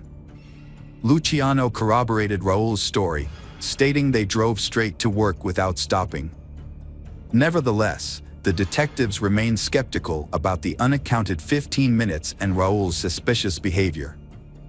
Raul Ponce Rocha, the manager of El Tequila Salsa, had raised suspicions due to the cuts on his hands, which he claimed were from working with knives. However, there was not enough evidence to detain him at that point. Further investigation revealed that on May 2nd at 1:16 p.m., a single employee had exited the back door of the restaurant, and at the same time, only one person had approached the trash bins. This led to the quick identification of the suspect, who was surprisingly Raul Ponce Rocha, not Sebastian or Hugo Ramirez as initially suspected. A search warrant was obtained for Raul's home, and the search uncovered some peculiar items. Under his mattress, investigators found 4 pairs of women's underwear, several adult videos, a brown hoodie, and a glove similar to the one found in the trash bin. On the same day, Raul's DNA samples were sent for comparison with those found on the plastic bag, and a strand of female hair found on his clothing was also analyzed. All the evidence pointed to Brianna. It was only a matter of time before the test results confirmed the match. Raul was eventually arrested on suspicion of first-degree murder. Sebastian was stunned when he learned that a suspect had been identified in the brutal crime. He had trouble believing that his co-worker, Raul Ponce Rocha, could be capable of such a heinous act. What motivated Raul to commit this crime, especially since he barely knew Brianna? Sebastian's impression of Raul was that he was a friendly and harmless person. The mystery began to unravel in 2011 when Raul stood trial. Despite a lengthy investigation, Raul consistently denied any involvement in the crime and never admitted guilt. However, the prosecution presented strong evidence that contradicted his claims. Raul's DNA was found on several key pieces of evidence, including the iron, knives, a plastic bag, and its contents, as well as under Brianna's fingernails. A shoe print at the crime scene also matched Raul's shoes. The evidence pieced together the events of May 2, 2009. On his way to work that day, Raul passed by Brianna's house, a place that had long fascinated him. Assuming she was out, since her car was not in the driveway, he took advantage of the opportunity to break into her apartment and take what he wanted. Raul had a disturbing habit of collecting women's underwear, with evidence found hidden under his mattress. On the day of the incident, Raul left work, supposedly to pick up his friend Luciano, but instead entered Brianna's apartment without warning. He easily gained entry, suggesting he may have had a key, and went directly to Brianna's room, where he began rummaging through her belongings. When Brianna confronted him, Raul was likely caught off guard and feared being recognized. Panicked, he grabbed the nearest object, an iron, and used it to strike her. He then escalated the violence by slashing her throat with a knife and inflicting multiple other injuries. The investigation found that the killer appeared to take pleasure in the brutal act, as evidenced by the numerous and excessive wounds inflicted on the victim. The attacker also used multiple knives during the assault. After committing the crime, Raul attempted to cover his tracks by washing his hands and removing his jacket, which was likely stained with blood. He then calmly returned to work, pretending nothing had happened, and drove Luciano to the restaurant as planned. Raul took advantage of the lunch break to dispose of the evidence bag in a trash bin, which was captured on the kitchen's video recordings. Before the trial, Raul admitted to meeting with Brianna but claimed he didn't kill her. However, he suspected someone else might have and named a former restaurant employee. Raul stated that he saw this acquaintance, Sergio, at Brianna's house on the day she died. This confirmed that Raul had indeed entered the Ramirez apartment. However, when Raul left, Sergio stayed behind and had an argument with Brianna. Raul's statement raised more questions and led to further investigations. The authorities verified the information and managed to contact Sergio, who was abroad at the time. Sergio appeared at the trial and testified that he was not involved in Brianna's death. He proved that he was not in the country on the day of the crime, as he had left weeks earlier to care for his ill father in Mexico. It became clear that Raul had hoped to falsely accuse Sergio and create doubt among the jurors. However, his plan failed, and Raul's actions showed that he had no qualms about accusing an innocent person of a heinous crime, and he felt no remorse for his actions. The trial of Raul Ponce Rocha drew a large crowd, including Brianna's family members and her friends Sebastian and Hugo. The young men struggled to keep their emotions in check, prompting officers to intervene multiple times to restore calm. In the end, Raul was found guilty of murdering Brianna Schneller and burglary, and was sentenced to life in prison without the possibility of parole. He is currently serving his sentence at a correctional facility in Wisconsin. After the verdict, Brianna's father expressed his gratitude that justice had been served. He shared that he still keeps a Father's Day card Brianna gave him and cherishes every memory of her. Hello friends, welcome to our channel. Today we're going to take a look at another horrible case with you. The case of Lindsay Wilson.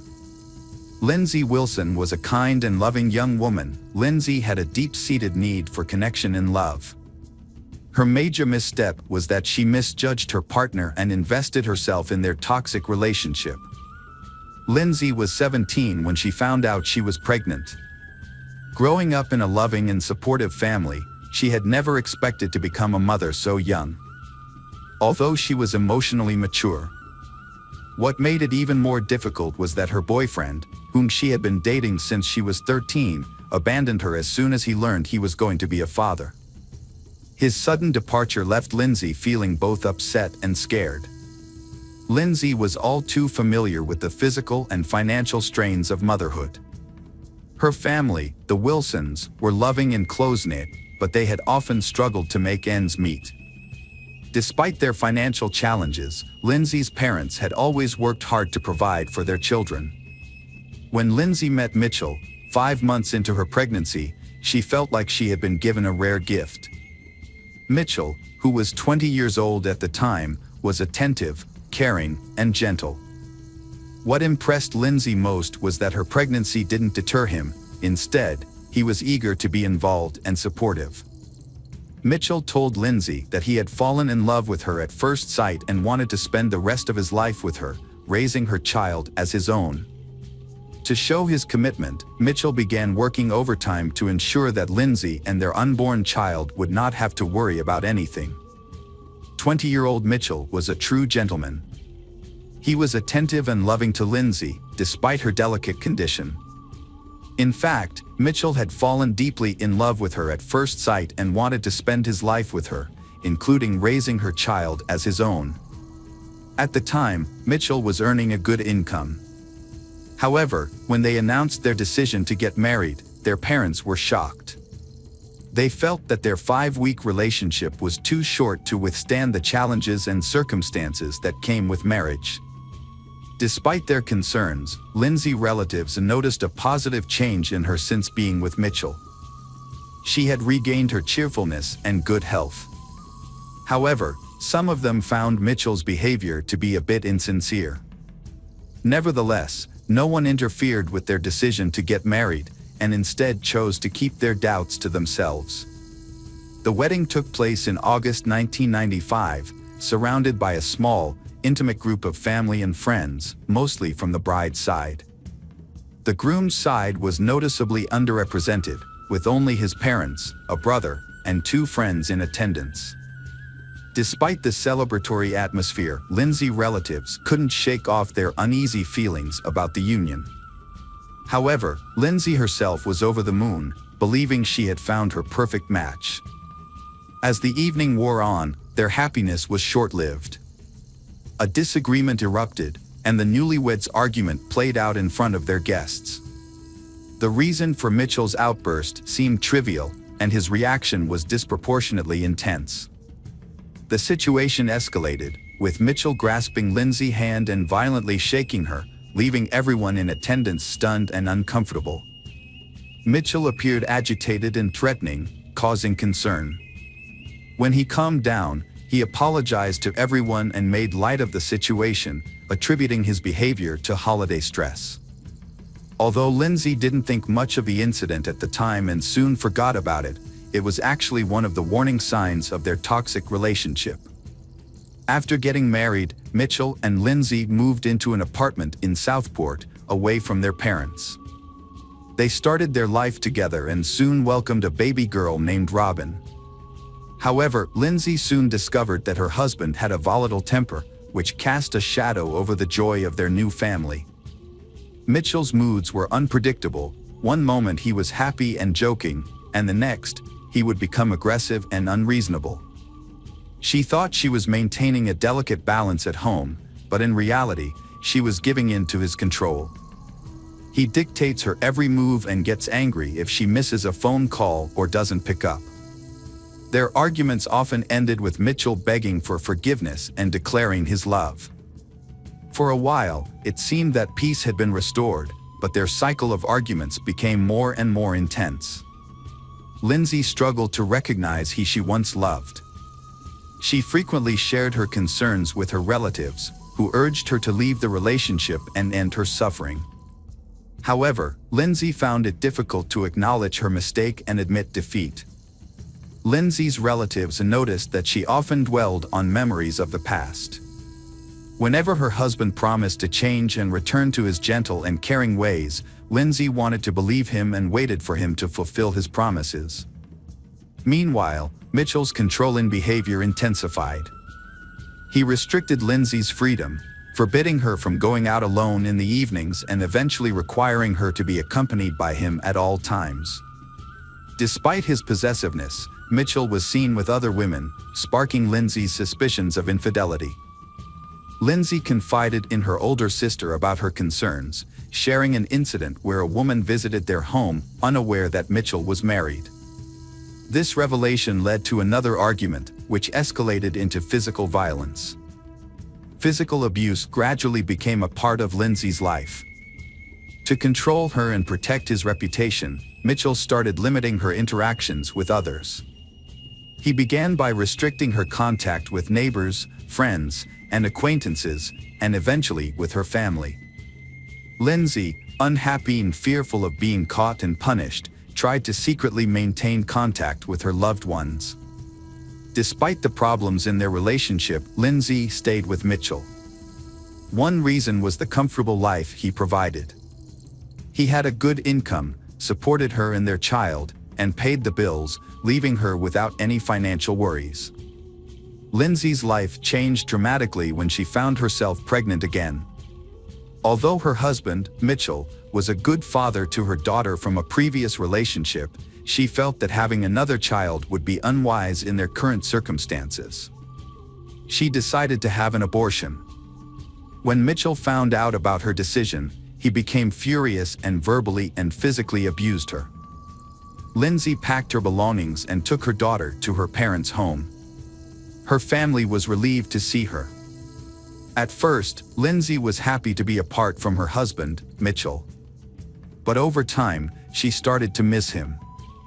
Mitchell, eager to win her back, would call her constantly, begging her to return. Despite initial reservations, Lindsay was eventually won over by Mitchell's claims that he had changed. Everything seems to be back to normal, they are even looking forward to another child. However, their happiness was short-lived. After 6 months, Mitchell's violent temper flared up again. Although he didn't harm Lindsay, who was pregnant at the time, he unleashed his fury on their apartment. He smashed furniture, ripped doors off their hinges, and damaged the walls. He even threw their television out the window and vandalized their car. The landlord, fed up with the destruction, demanded that they pay for the damages and move out. The family's financial situation became even more dire.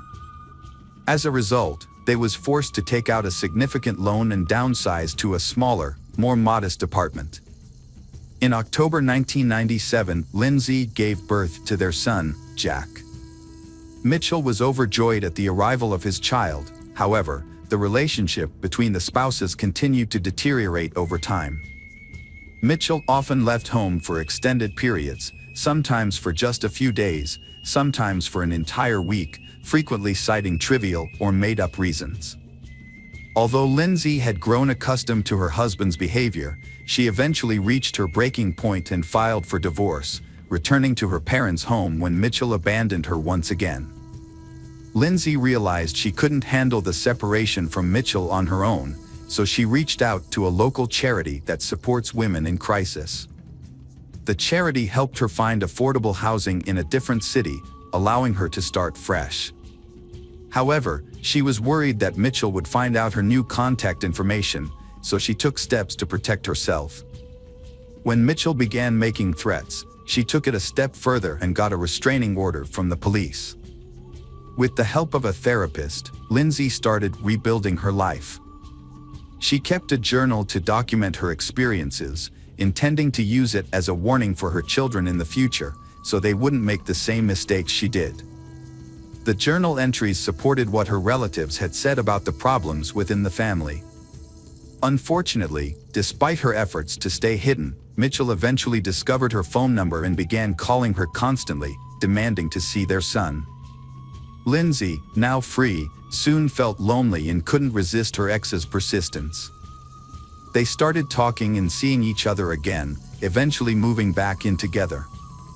Ashamed of her weakness, Lindsay kept this a secret, but it eventually came out. Her relatives and friends were shocked and disappointed by her reunion with he they considered a tyrant, and they couldn't understand why she had taken him back. Her relatives continued to dislike Mitchell and cut off most communication with him. Despite their efforts to help her, Lindsay repeatedly returned to the abusive relationship. As a result, her loved ones eventually gave up trying to save her, accepting the situation and distancing themselves. This time, however, Lindsay's decision would prove to have devastating consequences. After Lindsay disclosed her situation, a social worker began monitoring the young family. However, the social worker reported that she had been unable to contact Lindsay for several weeks. Every time she visited the home, Lindsay's husband, Mitchell, would answer the door, and he was also the first to answer any phone calls. Despite the social worker's repeated requests to speak directly with Lindsay, Mitchell would make excuses and prevent her from doing so. The social worker would leave her contact information, but Lindsay never returned her calls. The social worker became concerned for Lindsay's safety and requested a welfare check. When law enforcement responded to the report and visited the address, they too were unable to speak with Lindsay. Mitchell claimed that he had not seen his wife at home for a long time, but he did not consider her missing. Mitchell said that Lindsay participated in a party with a friend on Christmas Eve, returning home early in the morning somewhat intoxicated. This led to an argument with Mitchell. Following the argument, Lindsay packed her belongings and left without saying goodbye to the children. Mitchell claimed Lindsay had left him for another man and no longer wanted to have any contact with him. Mitchell's subsequent media appearances sparked widespread attention. He presented himself as a worried and abandoned husband, pleading for Lindsay to return. However, during these interviews, he also shared intimate details about their marriage, occasionally speaking negatively about his wife. Mitchell believes that Lindsay's actions stemmed from a desire for a lavish lifestyle. He said to have seen her driving an expensive car, which he thought was proof that she had left their children for a wealthy man.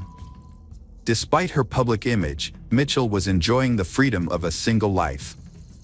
The search for Lindsay began with conversations with her relatives.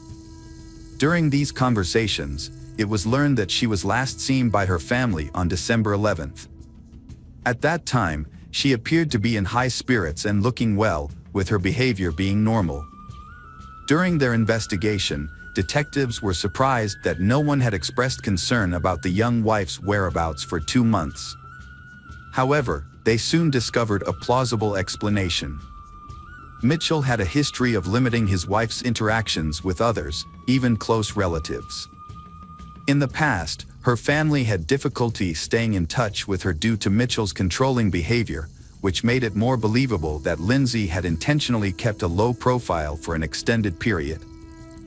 The news of Lindsay's disappearance alarmed everyone, despite the initial assumption that she was not the type to be concerned about. She was known for her modest lifestyle and never drank.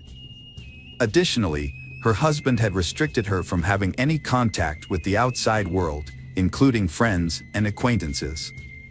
Several inconsistencies in Mitchell's statement to the police raised suspicions about his character.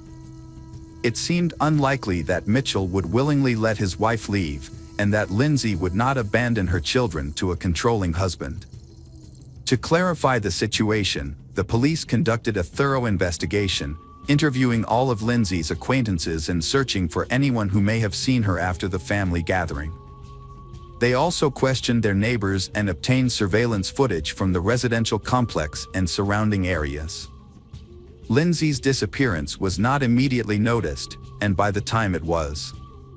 However, investigators later discovered that she was last seen in person on December 15 at the local post office, where she sent several letters and postcards. Her older sister confirmed that they met that day, despite Mitchell's disapproval.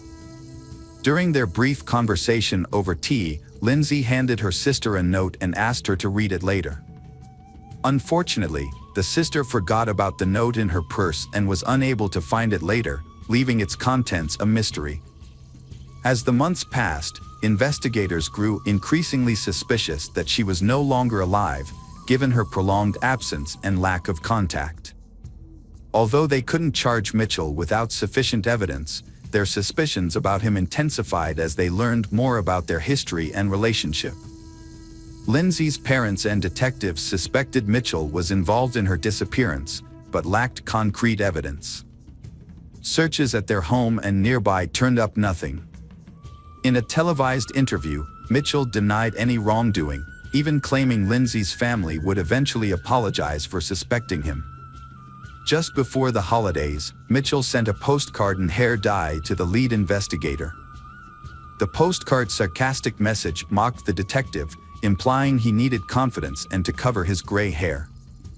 This gesture showcased Mitchell's arrogance, despite portraying himself as a victim in the media. The investigation team held an interview to clarify some aspects of the case, but they didn't reveal all the details. They suggested that Mitchell Key, a well-known family man, was not what he seemed to be. In 2000, Mitchell Key found himself at the center of a scandal when it was discovered that he had been forging his wife's signature to claim social benefits. Although this revelation indirectly supported the theory that he was involved in Lindsay's disappearance, the investigators had trouble making progress due to Mitchell's popularity. Many people defended him, arguing that as a single father, he needed financial assistance. Despite this, the detectives were able to charge him with fraud. Mitchell was found guilty and sentenced to a month of community service. Mitchell's situation took a turn for the worse. The forged signature of his missing wife raised more than a few eyebrows, and the public's outrage grew. As the criticism mounted, Mitchell's composure began to fray, and he lashed out at the media for invading his personal life. In a groundbreaking development, a visitor to an amusement park on June 1, 2000, stumbled upon a disturbing discovery that rekindled the Lindsay disappearance case. Their dog's strange behavior near the roller coaster led to the discovery of human remains. Forensic analysis confirmed the remains belonged to Lindsay, revealing she had been the victim of a violent crime. This breakthrough shifted the investigation's focus to finding the person responsible. On June 7, Mitchell was questioned by detectives for over 36 hours, during which time he eventually cracked under the pressure and confessed to murdering and dismembering his wife. According to his testimony, Lindsay had asked for a divorce on December 15, 1998, after meeting with her sister. This request enraged Mitchell, causing him to attack and strangle her in front of their children. He then hid her body in their bedroom, taking steps to conceal the smell. Realizing he needed help to dispose of the body, Mitchell turned to his brother Elliot, a butcher, for assistance.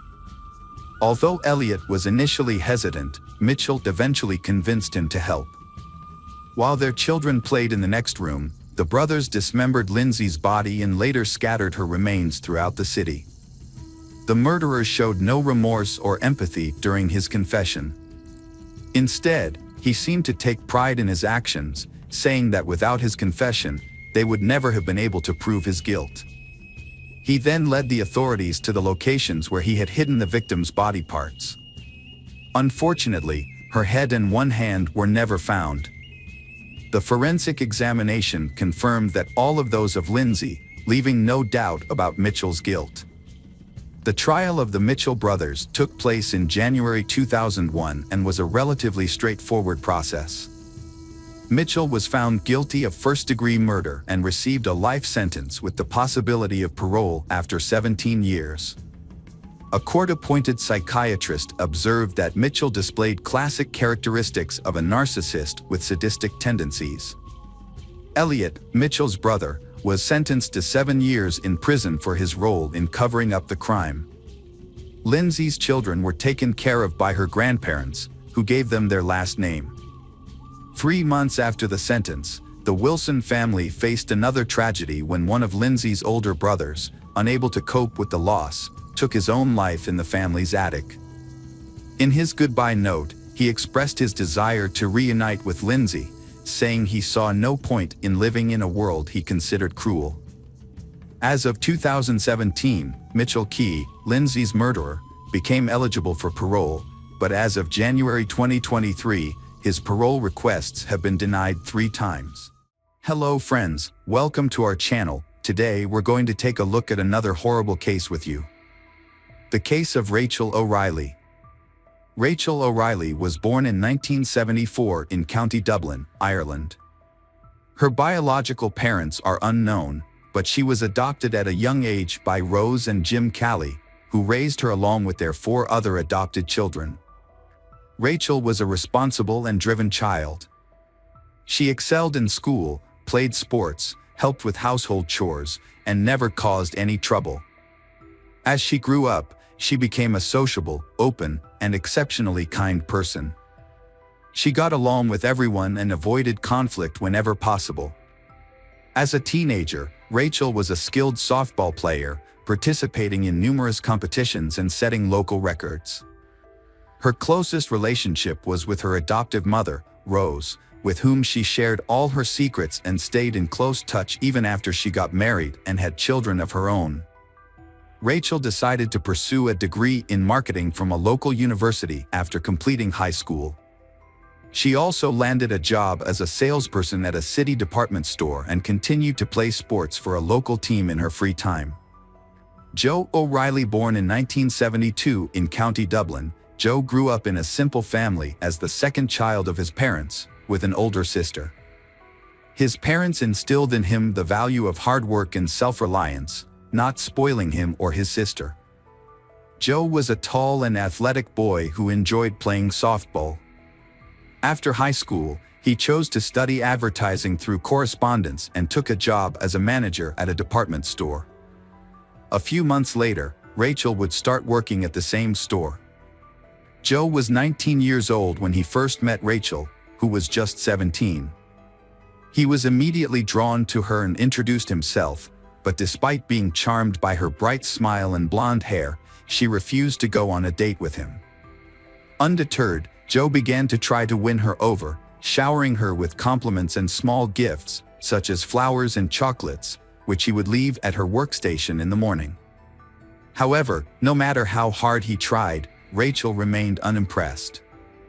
The entire department store staff was entertained by Joe's attempts to get Rachel's attention, and it even became a running joke. Despite initial challenges, Joe persevered. He made an effort to read Rachel's favorite book, hoping to find common ground for conversation. However, it wasn't until he discovered her passion for softball that he made significant progress. Joe attended one of her games, joined in during practice, and showcased his skills on the field. As a result, the team won, and Rachel was finally impressed by his determination and athletic abilities. She agreed to go on a date with him, and their relationship began to blossom. As they spent more time together, Joe went to great lengths to prove his commitment and affection. He planned a surprise trip to Paris, a city he knew Rachel would love. In a romantic gesture, he proposed to her at the top of the Eiffel Tower. Rachel was overwhelmed by the surprise and happily accepted his proposal. She thought she had found her perfect match, a true prince who would make her happy for the rest of her life. A few years after their wedding, they had 2 sons. They moved to a peaceful and scenic area in Scotland, where they bought a spacious and cozy home, ideal for raising their children. After the birth of their first son, Rachel left her job to focus on taking care of her family. 2 years later, their second son was born, and Rachel dedicated herself to raising their children. Meanwhile, Joe secured a job at an advertising agency, specializing in outdoor advertising, which proved to be a successful career move for him. Those who knew Joe personally described him as a confident, driven, and charming individual. At work, he demonstrated his responsibility, expertise, and attention to detail. As they grew older and started attending kindergarten, Rachel began working as a distributor for a popular cosmetics company and selling household goods to earn extra income.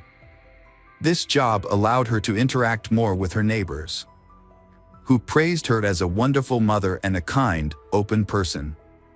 Meanwhile, Joe became increasingly absent from home, only returning to sleep, shower, and change clothes.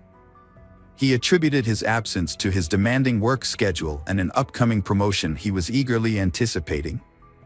Rachel supported Joe as best she could, but as time passed, they started to drift apart, and their family relationships began to deteriorate significantly. A disturbing incident occurred in the summer of 2004 when an anonymous person sent a letter to Child Protective Services, falsely accusing Rachel of being a bad mother who mistreated her sons. In response, a special commission visited their home to investigate the allegations. Although the investigation found no evidence of wrongdoing, and relatives and neighbors described Rachel as a loving and caring mother, the malicious letter damaged her reputation. On the morning of Monday, October 4, 2004, the O'Reilly household began as usual. Joe, the father, left for work at dawn while his wife, Rachel, and their sons were still asleep. Throughout the day, Joe tried to contact Rachel by texting and calling her, but she didn't respond. He then called their home phone, but the answering machine picked up, and Joe left a worried message, asking Rachel to call him back as soon as possible. Later that afternoon, Joe received a call from the kindergarten teacher, informing him that Rachel had not arrived to pick up their sons, which was unusual. Joe then called his mother-in-law, Rose, to ask if she knew Rachel's whereabouts. When Rose said she didn't know, Joe asked her to check on their house and see if everything was okay.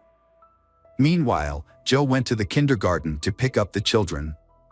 When Rose arrived at the house, she found Rachel's car in the yard, indicating that Rachel was home. However, the house was dark and quiet, and Rose's calls went unanswered. As Rose entered the house, she was immediately struck by the scene of chaos before her. Cabinets and drawers were open, with their contents scattered all over the floor, giving the appearance of a robbery. Upon entering the bedroom, Rose's was met with a horrific sight. Rachel lay lifeless on the floor, surrounded by a massive pool of her own blood. The walls, furniture, and even the ceiling were splattered with blood, and Rachel's tangled, bloody hair partially concealed her skull. In some places, the bare bones of her skull were visible. Rose rushed to her daughter, hoping against hope that she was still alive and could be saved. But when she touched Rachel's arm, she felt it was cold and stiff.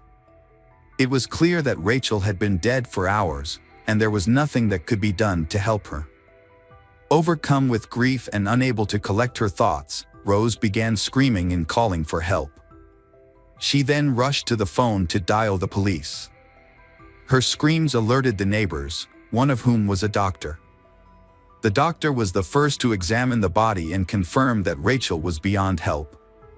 When Joe arrived at the house, he was met with a crowd of people who had already gathered there. Upon learning of his wife's death, he was overcome with grief, screaming and running inside the house, exclaiming that he didn't believe the news.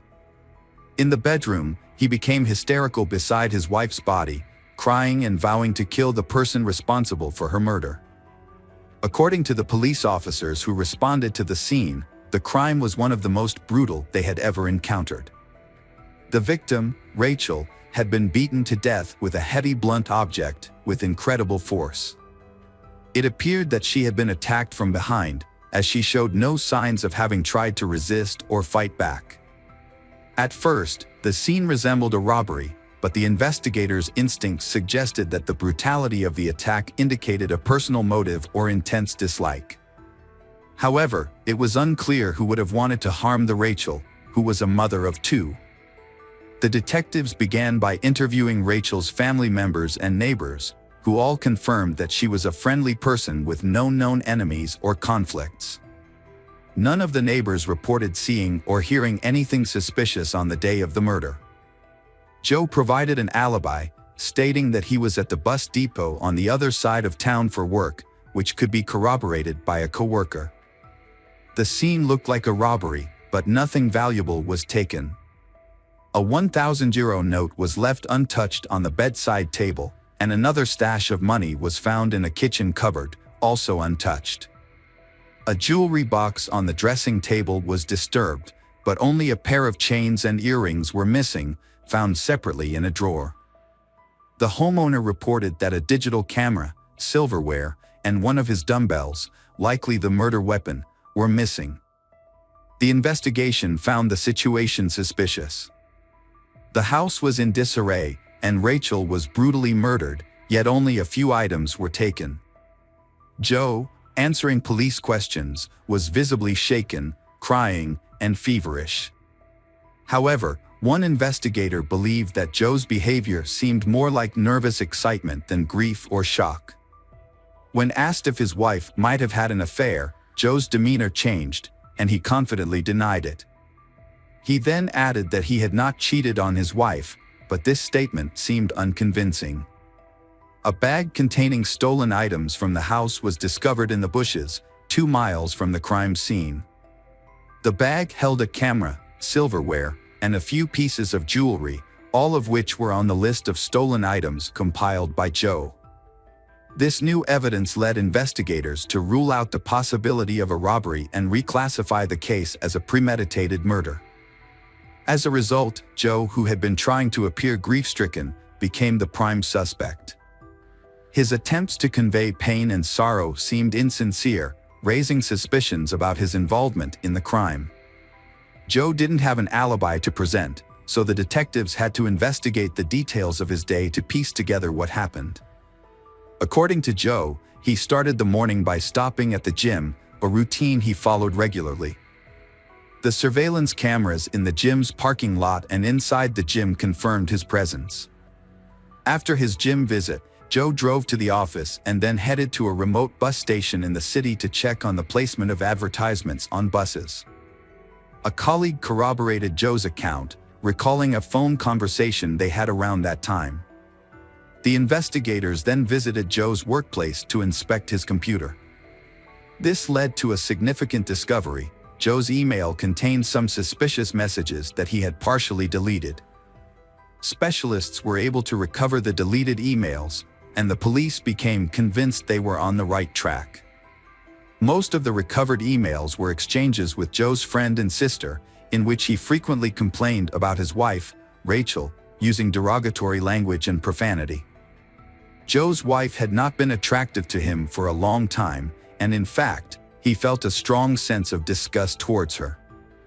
Meanwhile, investigators discovered a suspicious correspondence between Joe and a female colleague named Nikki Pell.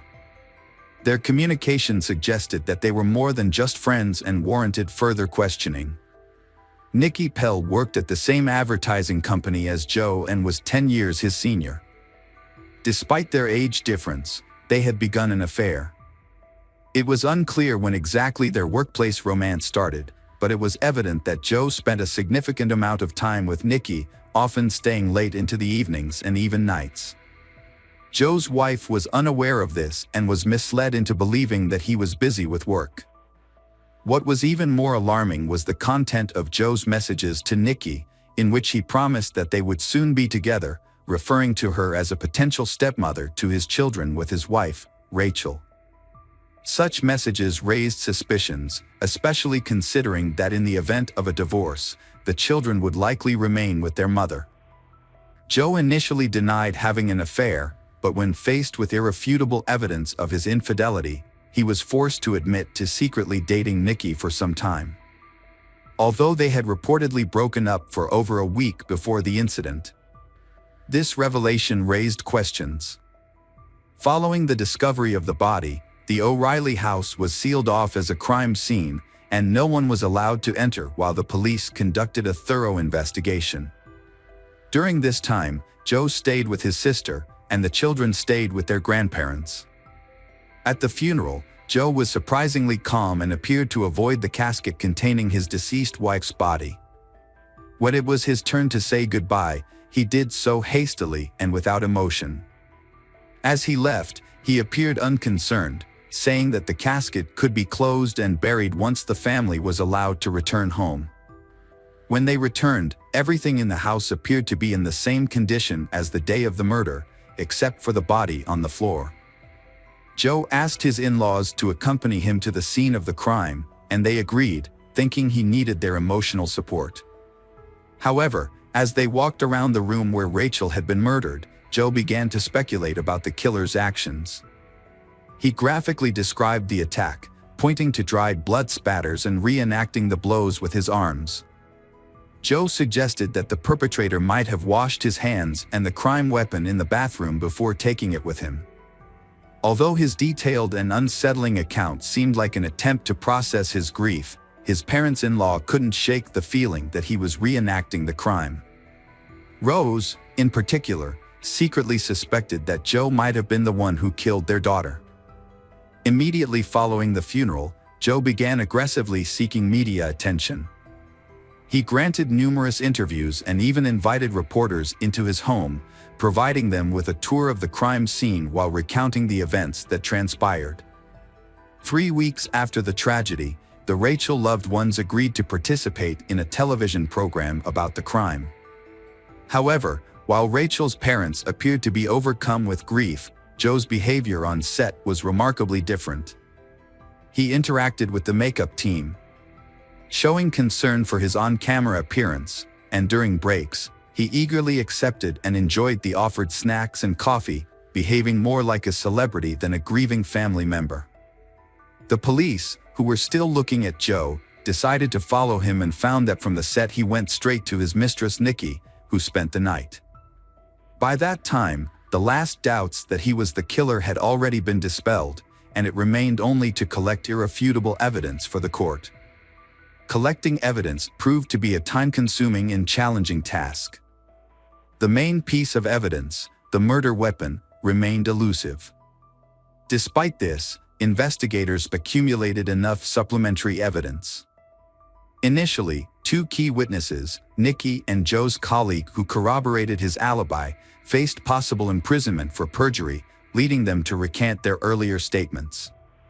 Nikki revealed that her relationship with Joe never actually ended, they continued to see each other in secret.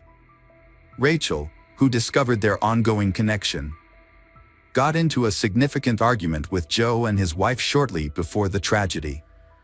In contrast, Joe's colleague, although previously vouching for his whereabouts, could not confidently attest that Joe was at the bus station across town at the time of his wife's murder. He unknowingly corroborated his friend's story at his request, unaware that Joe was a suspect in the crime at the time. Emails retrieved from Joe's computer, in which he made disparaging comments about his wife and planned a future with his mistress and children, were also submitted as evidence in the case. Joe made a deliberate attempt to create an alibi by going to the gym and ensuring he was caught on camera. He then informed his colleagues that he would be unavailable due to a work commitment in another part of the city. However, instead of going to the bus station as claimed, Joe went home, armed himself with a dumbbell, and hid in the bedroom, waiting for his wife to return from taking the children to kindergarten. He launched a surprise attack on her from behind, leaving her no opportunity to defend herself. After committing the crime, Joe, who later admitted his actions, cleaned the blood from himself and the murder weapon in the bathroom next to the bedroom. He then changed his clothes, scattered his belongings around the house to make it appear like a robbery had occurred, and headed to work. While on his way to the office, Joe got rid of the items he had taken, disposed of the bloody clothes and dumbbells, and made several attempts to cover his tracks by calling his wife's phone, sending her messages, and leaving voicemails asking her to call him back. At the office, Joe exhibited unusual behavior, appearing overly excited and showing signs of nervousness, as evident from his slightly shaking hands. Some of his colleagues noticed his unusual behavior and asked if he was okay, but Joe seemed flustered and, instead of responding, quickly retreated to his office. Shortly after, he received a call from the daycare center informing him that no one had picked up their boys. Instead of rushing home, Joe sent his mother-in-law to discover his daughter's disfigured body first. He believed he had covered his tracks and that his guilt would be impossible to prove. However, his desire for fame and public attention ultimately worked against him. Although most of the evidence against Joe was circumstantial, he was not arrested until 2 years after the crime. His guilt was ultimately proven by tracing his movements on the day of the murder, using data from a cell phone he had kept with him. Notably, at the time of the murder, Joe's cell phone signal was tracked to the home, a fact later confirmed by phone records. Furthermore, it was revealed during the trial that the anonymous letter sent to Child Protective Services, which made false accusations against Rachel, was actually written by Joe's mother at his request. Joe's motive for the murder was to gain sole custody of the children in the event of a divorce. To achieve this, he attempted to discredit Rachel by portraying her as an abusive mother. However, social services found no evidence to support these claims, and Joe decided to take more drastic action. Joe showed no remorse in the courtroom, smiling and chatting with his lawyers as if he was confident he would be acquitted. However, in the summer of 2007, the court delivered a guilty verdict and sentenced him to life in prison. Despite the defense team's efforts to appeal the decision, all their attempts were unsuccessful. Interestingly, Joe's relationship with his mistress, Nikki, continued even after his imprisonment. She visited him regularly for many years, but they suddenly lost contact in 2022. Throughout his imprisonment, Joe has maintained his innocence and has been a model inmate, never causing any trouble. He hopes that this good behavior will eventually make him eligible for parole. Welcome back, detectives. Let's dive into another horrible case, the case of Brett Ryan. Brett Ryan grew up in Canada, in a large family with his parents, Bill and Susan. Bill works at the Toronto Star daily newspaper and spends time on his many interests, including sports, yoga, and psychology, which help balance family life. In addition, his wife, Susan, is able to manage the household, take care of the children, and keep their Toronto home clean. Passers-by often stop to admire the family's beautiful and blooming garden. Although Susan loved her sons equally, but Brett seemed to be less criticized because he was generally well-behaved. Brett was very clever at getting out of difficult situations, which gave the impression that he was a good boy, although this was not always the case. Brett was extremely popular in school, with everyone wanting to be his friend or at least be able to greet him by name, just like his older brothers. After high school, Brett attended university, driven by a desire to surpass his brother's achievements. To earn extra money, he placed an ad in the local newspaper, offering to paint houses and fences for Toronto residents. At first, his business was quite successful and Brett felt proud, especially with his first income. His mother, Susan, was thrilled and often cited him as a role model for others. However, things took a turn when Brett dropped out of college to focus full-time on his paint business. Without a degree, he had to work full-time as a paint salesman, which deprived him of formal education and exposed him to paint fumes on a regular basis. For a while, Brett felt confident and superior to his brothers, but this soon changed. After a couple of years, his brothers, Christopher and Leland, graduated and landed jobs in their specialized fields. Christopher worked for the Toronto Transit Commission, and Leland became the family artist and designer.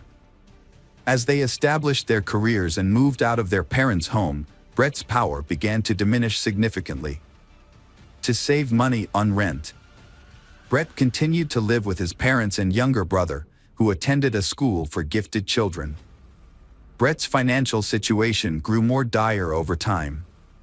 By 2007, when he turned 26, his debt had surged to more than $60,000. This burden led to depression, but despite his inner turmoil, Brett maintained a cheerful exterior, always willing to lend a helping hand and participate in volunteer work. His friends and acquaintances were unaware of the immense emotional pain he was hiding. Brett faced a severe situation on October 28, 2007. With winter approaching, he had no orders. Left with no other choice, Brett wore his oldest clothes, including a hat, a long sweater his brother had given him and a long scarf his mother had knitted. It was the first time he had worn the scarf, but it was finally coming in handy. He wrapped it around his face, leaving only a narrow slit for his eyes, and headed for the bank that was on the outskirts of his neighborhood. Brett stood in line at the bank, holding a thick folder and favoring his right foot as he waited his turn. When the bank employee called him forward, he approached her and spoke in a hushed tone. He calmly informed her that he had a gun and urged her to remove all the cash from the register and hand it over to him. He warned her that if she didn't comply, he would start shooting, and she would be the first person he would harm. She, with trembling hands, handed him all the cash from the register. Brett quietly exited the building, careful not to draw the attention of the guardians. Once outside, Brett took off running. He counted the money he had stolen from the bank, but it wasn't much, just over $1,000. To pay off his debt, he calculated that he would need to rob about 60 more banks, a crazy idea, but to him it seemed like the only option. For the first few days, Brett was fearful that the police would somehow catch up with him, so he avoided going home. He told his mother he had a job in a neighboring town and spent his nights sleeping in his car. Periodically, Brett would sneak back to his house to check if there were any police cars staking out the area. Finding none, he felt reassured that he was in the clear. The first robbery was followed by a second, then a third, and a fourth. Each time, Brett changed his clothes, opting for second-hand or discarded items he found in the trash. He would burn the used clothes after each crime. Brett also bought a beard from a costume party store to further disguise himself. Brett committed a string of bank robberies in the Toronto area, and his distinctive beard made a lasting impression on the witnesses. His total intended theft across all instances never exceeded $3,000. Brett's luck ran out when police spotted his car on surveillance cameras and followed him home. They tracked his exact route, gathering details from various vehicles to prove his guilt. Further inquiries yielded little new information, so the authorities closely tracked a particular road in an attempt to shed light on the case. Their patience and hard work finally paid off. They found a potential lead. This person of interest, a bearded man, was found walking alone near a bank and was promptly detained by the officer for further investigation. Brett was under investigation for 7 months before being charged with robbery with a firearm, despite having a gun permit. Notably, he never actually carried a gun or any other weapon during the robberies. He didn't even bring a kitchen knife. Initially, he was charged with 19 counts, but after multiple appeals filed by him and his family, only 8 of those counts were upheld. Upon being given the opportunity to apply for parole, Brett submitted a petition. In it, he asked the authorities to consider the circumstances that led him to commit the crimes, including severe depression caused by 2 failed relationships and a significant amount of debt. He also reiterated that he had never intended to harm anyone during the robberies, as evidenced by his lack of weapons. His remarks were taken into account, but as a condition of his potential parole, he was required to undergo a session with a psychologist. The sessions had a positive impact on Brett. During his time in prison, he had lost touch with his family, but he took the initiative to reconnect with them. The positive changes in Brett were noticed by the commissioners, and on November 24, 2010, he was released from prison. However, the freedom he had fought so hard for turned out to be more challenging than he had anticipated. Prior to his career as a painter, Brett struggled with deep emotional pain that weighed heavily on him. He had previously been a bank robber and served time in prison, which damaged his reputation. As a result, no company would hire him, and even those who initially hired him for house painting services would cancel once they discovered his true identity. The neighbors, who once admired Susan's garden and visited frequently, now spread unpleasant rumors about the family. The Brett family quickly sold their house and relocated to Scarborough. Susan started a new garden, and Brett found a job with a trading company. Although the pay was low, his parents helped him financially to rebuild his life and continue his university education. Brett continued to see a psychologist, who consistently advised him to maintain a strong connection with his family. Brett's life took a turn for the better when he met Kristen Baxter in September 2011. Kristen was an amazing person who had her own apartment with a stunning sea view. She was also into sports, which helped her stay in shape. What Brett appreciated most about her was that she didn't care about his past. They enjoyed traveling together, including a trip to Australia. Brett's parents were thrilled to see their son in a happy relationship and were confident that Kristen would encourage him to reach his full potential. However, just when everything was going well, tragedy struck. Brett's father passed away, leaving him in shock and sending him into a depressive state. As a result, Brett started visiting his psychologist more frequently to cope with his emotions. Brett was juggling two responsibilities: supporting his mother financially and nurturing his relationship with Kristen. They were both young adults, eager to build a stronger and more significant relationship with each other.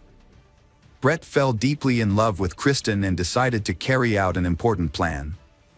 He had some savings and, after discussing his plans with his mother, decided to propose to Kristen with a ring. His mother supported his decision and gave him money to buy a ring. Although Kristen didn't need an expensive gift, Brett chose a gold ring with a large diamond to make the proposal special. Kristen happily accepted his proposal. As they began planning their wedding, Brett agreed with Kristen's decisions, but he was worried about the high costs and how they would affect his job. Brett found a job opening at a large technology company on the internet and applied for it. He updated his resume and submitted it, and was even invited for an interview, which he successfully passed. As a result, he was offered the job and was thrilled. He eagerly shared the news with his fiancée and mother, and asked them for money to buy an expensive suit for work. His mother agreed to help him, and he purchased the suit. However, just as Brett was about to start his new job, the company called him to inform him that they had to withdraw their offer. The security department had discovered his past criminal record, and the company could no longer hire him. This news was devastating for Brett, and his mood plummeted. He felt like giving up on his job search and education, wondering why he was wasting his time applying for jobs that he would never get due to his past mistakes. He decided that it would be better to use the money his mother and brothers had given him for something else. Brett had dropped out of university, but he didn't tell his family or his counselor. To maintain the illusion of success, Brett would wear a suit and tie, then change into casual clothes on the way to his job as a house painter. He would tell his relatives that he worked in an office. To further deceive his loved ones, Brett would post fake photos on social media, pretending to be at work or attending business events. He would also fake phone calls, making it seem like he was busy with work-related issues. Brett's family had no idea that he was hiding the truth about his life. As Brett's wedding to Kristen approached in September 2016, his deception reached new heights. He rented an expensive restaurant for the reception, which cost $100 per guest. His family was thrilled, believing that Brett had finally turned his life around with a prestigious job and a beautiful fiancée. However, Brett's deceptions became so overwhelming that he could no longer control his lies. Brett's wedding was just a month away, and he was struggling to cover the costs. He had been borrowing money from his mother, but when she could no longer help him, he pressured her to find a higher-paying job. Meanwhile, he was planning a bachelor party and had invited all his friends and brothers. Brett had a secret. He had been lying to his family for a year about working as an engineer for a technology company. When he finally confessed to his counselor, the counselor advised him to come clean to his mother. After much procrastination, Brett told his mother the truth, which devastated her. She bragged to everyone about her son's success. Brett's mother demanded that he tell his fiancée, Kristen, the truth, threatening to do so herself if he didn't. She also warned him that his brothers were aware of the situation and were on her side. However, Brett couldn't bring himself to confess to Kristen, despite knowing that the wedding was unlikely to happen due to his deception.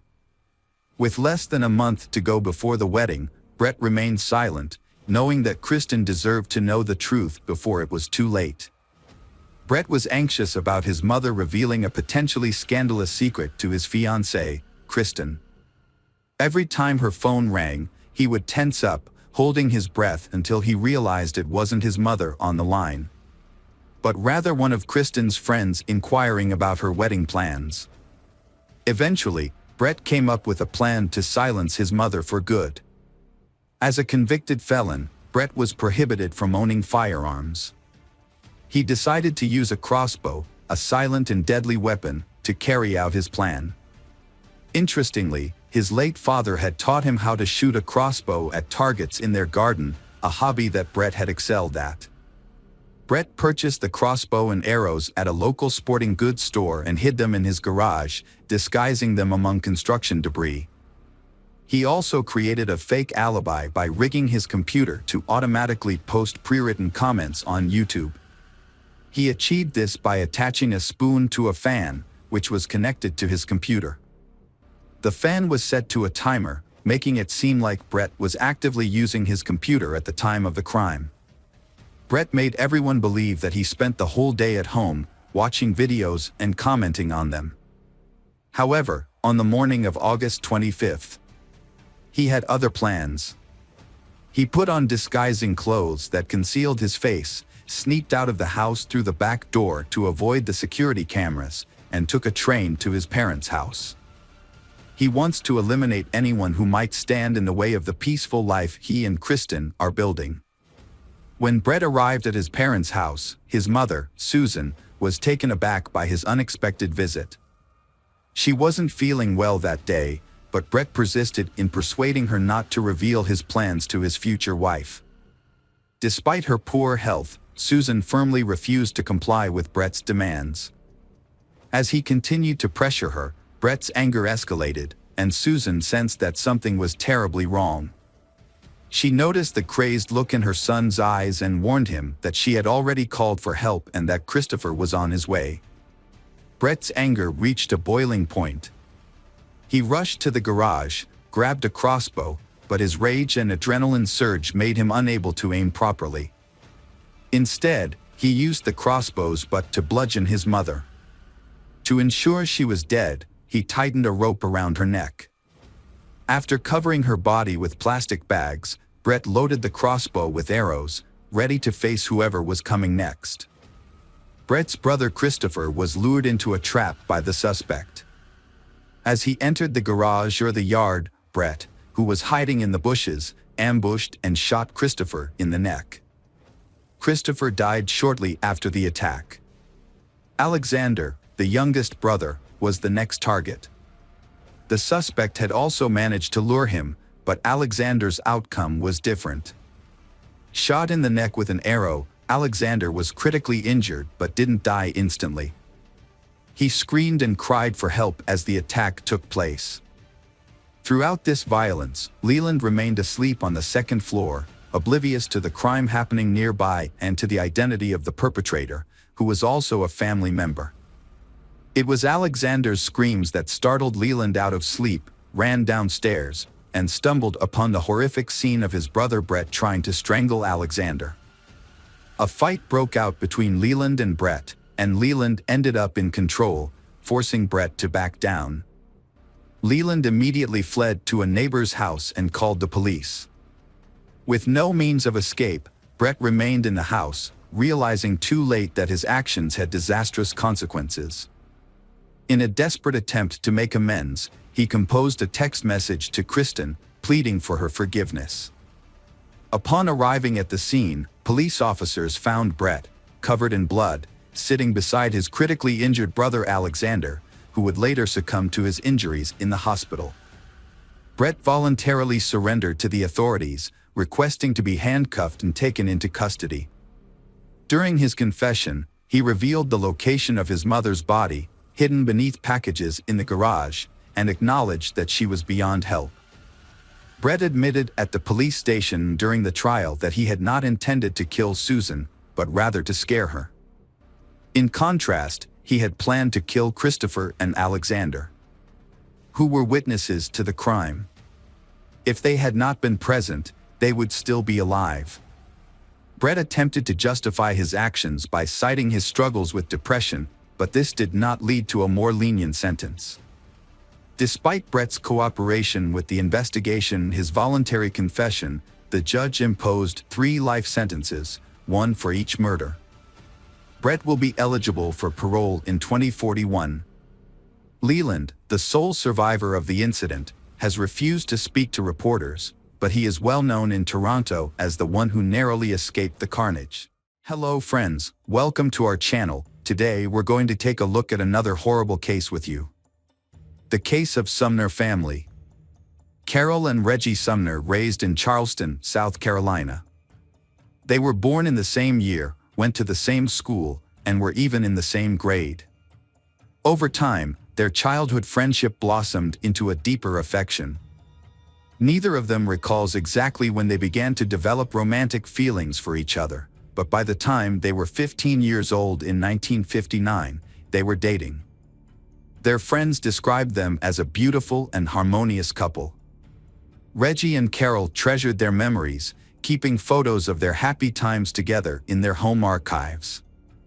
At the time, it seemed like they had their whole lives ahead of them, and they looked forward to a long and happy future together. Their feelings for each other were strong and mutual, and they were practically inseparable both in and out of school. They even started making plans to get married as soon as they turned 18, with the full support of their parents. In 1962, Reggie and Carol, a young couple, graduated from high school. However, their plans to get married were put on hold when Reggie was drafted into the Army a few months later. They decided to postpone their wedding until Reggie returned from his military service and made a promise to write each other regularly. As time passed, the separation took its toll. Reggie was deployed to Vietnam. Unfortunately, Carol lost contact with him, and she didn't even know if he was still alive. Despite the uncertainty, Carol continued her education and started working at the Charleston Air Force Base. A few years later, Carol got married, but the marriage was short-lived and ended in divorce. They didn't have any children together. In 1975, Carol married again, this time to Richard Alford, and gave birth to their daughter, Rhonda, in 1977. However, this marriage was also troubled, as Richard was abusive and had a drinking problem. The situation became unbearable for Carol, and by the mid-1980s, she couldn't take the abuse anymore. She took her daughter and filed for divorce. However, Richard refused to leave her alone and continued to harass her, trying to ruin her life. In 1987, Richard purchased a handgun and ammunition. After a night of heavy drinking, he went to his ex-wife Carol's home, intending to confront her. When Carol answered the door, their 10-year-old daughter Rhonda was present in the room. However, the presence of his child did not deter Richard, who was intoxicated. He pulled out the gun and shot Carol multiple times in front of Rhonda. Richard then drove to a secluded area, where he fired the remaining bullet into his temple, taking his own life. Carol was fortunate to survive the shooting due to the prompt response of neighbors, who heard the gunshots and Rhonda's cries for help. They called the police and an ambulance, which rushed Carol to the hospital. Carol's condition was critical, and she underwent several complex surgeries and blood transfusions. Although she eventually recovered, she suffered significant injuries, including complete blindness in her right eye and permanent disability. Years later, in the late 1990s, Carol's health began to deteriorate again. She experienced severe pain, weight loss, and weakness. After a thorough examination at the hospital, she received a devastating diagnosis: liver cancer. Tragically, as a result of being severely injured by gunshot wounds, Carol lost her position on an Air Force base. With cancer added to her medical complications, she found that physical strain, prolonged periods on her feet, and any heavy physical exertion exceeded her capability. Given these medical constraints, Carol then decided to re-enter the workforce as a call center operator for a cable television provider within her hometown, Charleston. Reggie was in Vietnam for a long time, and due to the prolonged war, he was severely wounded and nearly lost his leg. He spent a significant amount of time in the hospital, and during this period, his name was mistakenly listed among the dead. As a result, his relatives believed he had passed away. Reggie was fortunate to survive and eventually returned home. However, by then, he had lost touch with his former lover, Carol, who had moved to a different location, gotten married, and also assumed Reggie had died in the war. Years later, Reggie got married, but his war injuries led to the development of diabetes and other chronic diseases. He was never able to become a father, and eventually, his marriage ended in separation. Since then, he has lived alone. Reggie found work as a laborer at the local railroad and no longer expected any pleasant surprises from life. In the fall of 2000, Carol was having a typical day at work, answering phones and advising customers. When she picked up another call, she was shocked to hear a voice that sent shivers down her spine. It was a voice she knew all too well, her first high school love, Reggie. However, she was hesitant to respond, as she had thought Reggie was dead. After answering the customer's questions, Carol mustered up the courage to say Reggie's full name out loud. There was a pause on the other end of the line, followed by Reggie's timid question. Carol burst into tears, revealing that she was she he had dated in high school, the one he had once wanted to marry. For several minutes, they both cried, unable to speak. Eventually, they composed themselves and discovered that they still lived in their hometown. They agreed to meet the next evening, reuniting after all these years. The next day, Carol spent hours getting ready for the date, trying on different dresses and perfecting her hair and makeup. As she looked in the mirror, she was reminded that time had changed her. She was no longer the young, vibrant woman Reggie remembered from the past. Still, she was eager to win him over once more. Their meeting was thrilling for both, having spent decades apart, and their conversation was unrelenting as they recounted stories from their lives, both happy and sorrowful, covering their previous marriages. Professional triumphs, struggles, health challenges, and basking in nostalgia as they reflected on their lost romance and first true love for one another. Reggie and Carol were determined to make the most of their reunion after a period of separation. They quickly fell into a routine of spending every day together, and within a couple of weeks, they decided to take the next step by moving in together. Just 5 months later, they got married, and Carol joined her husband in his home in the Riverland Terrace neighborhood. As they settled into family life, they initially resided in their hometown of Charleston, South Carolina.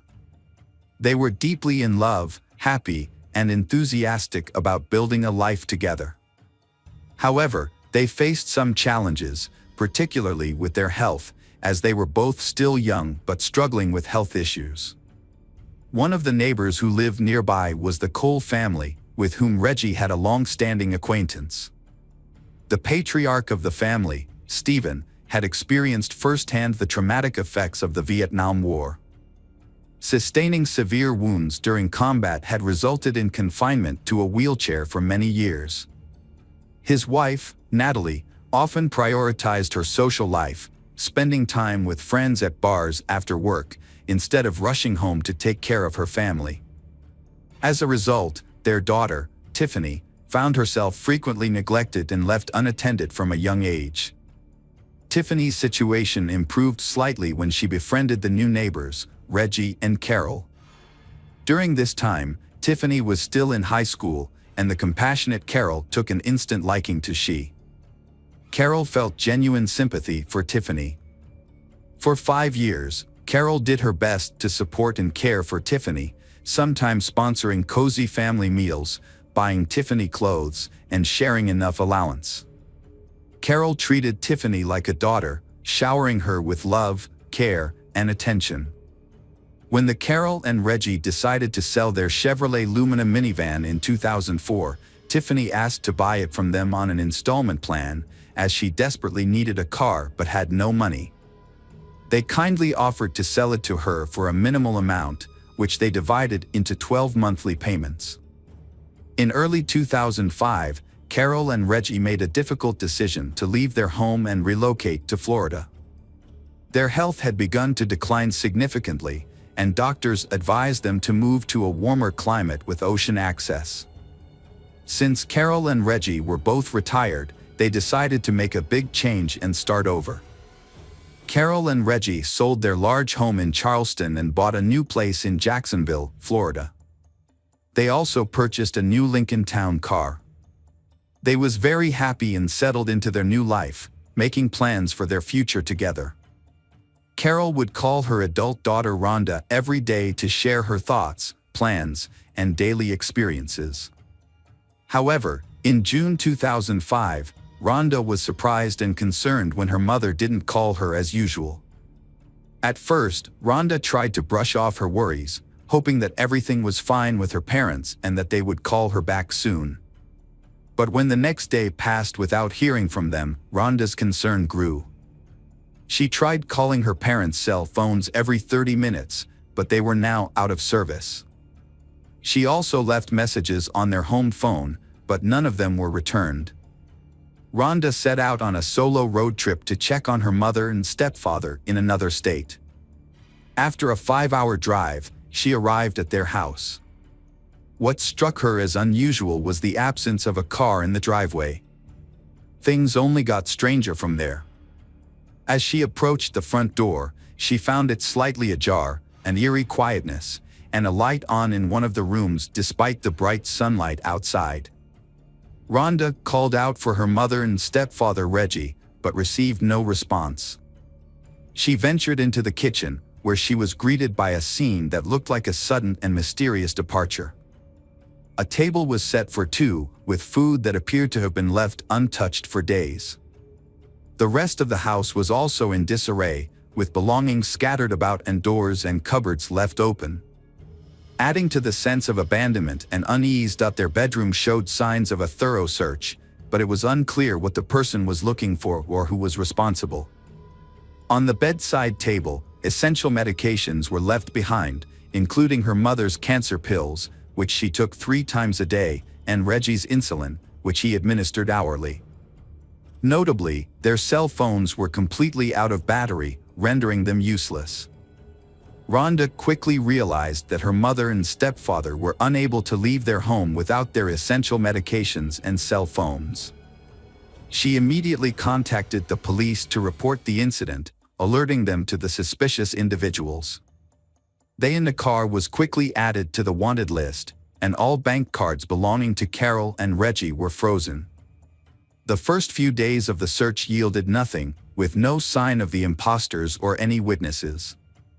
However, on June 12, several developments led the police to close in on the perpetrators. A crucial lead emerged when a man, claiming to be Reggie, contacted one of the banks, complaining that his card was blocked and he was unable to withdraw cash. A bank employee grew suspicious when checking the card information and offered to resolve the issue by visiting a nearby branch, but the caller, Mr. Reggie, hung up. Minutes later, a woman called from the same number, claiming to be Mrs. Carroll, and reported a similar problem with her card being blocked. When the bank asked her to visit a branch in person, she refused, citing health issues, and urgently requested access to her savings. Her request was denied. The bank promptly handed over the call details and recordings to the police. The police investigation continued at the station, where they played the suspicious phone calls for Rhonda. She immediately confirmed that the voices did not belong to her Carol and Reggie. In fact, the voices sounded too young to be them. As a result, the authorities believed that the imposters were likely involved in the Carol and Reggie disappearance, either holding them captive or killing them after extracting information about their bank accounts and cards. The search for the missing couple led to a breakthrough a few days later, when their car was discovered abandoned on a remote road in a wooded area. A thorough examination of the vehicle revealed no signs of blood or struggle in the cabin. However, in the trunk, experts found hair and sweat marks that belonged to they. This suggested that they had been forcibly taken away in the trunk of their own car, leaving little hope for their safe return. The police investigated their bank transactions and found that money had been withdrawn from their account several times after they stopped hearing from their daughter. Reviewing the ATM surveillance footage revealed that the withdrawals were made by a young man who couldn't be identified right away. The police also requested a trace of all calls made from the phone number used by the imposters to contact the bank. Further investigation showed that the SIM card used to make those calls was purchased on a prepaid plan just before they disappeared.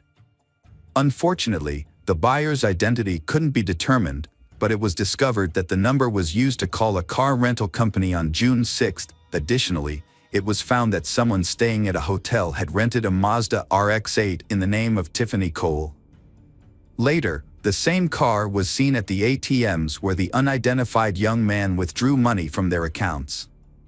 A team of investigators used tracking beacons installed in rental cars to locate a Mazda RX-8, which was found parked at a hotel in Charleston.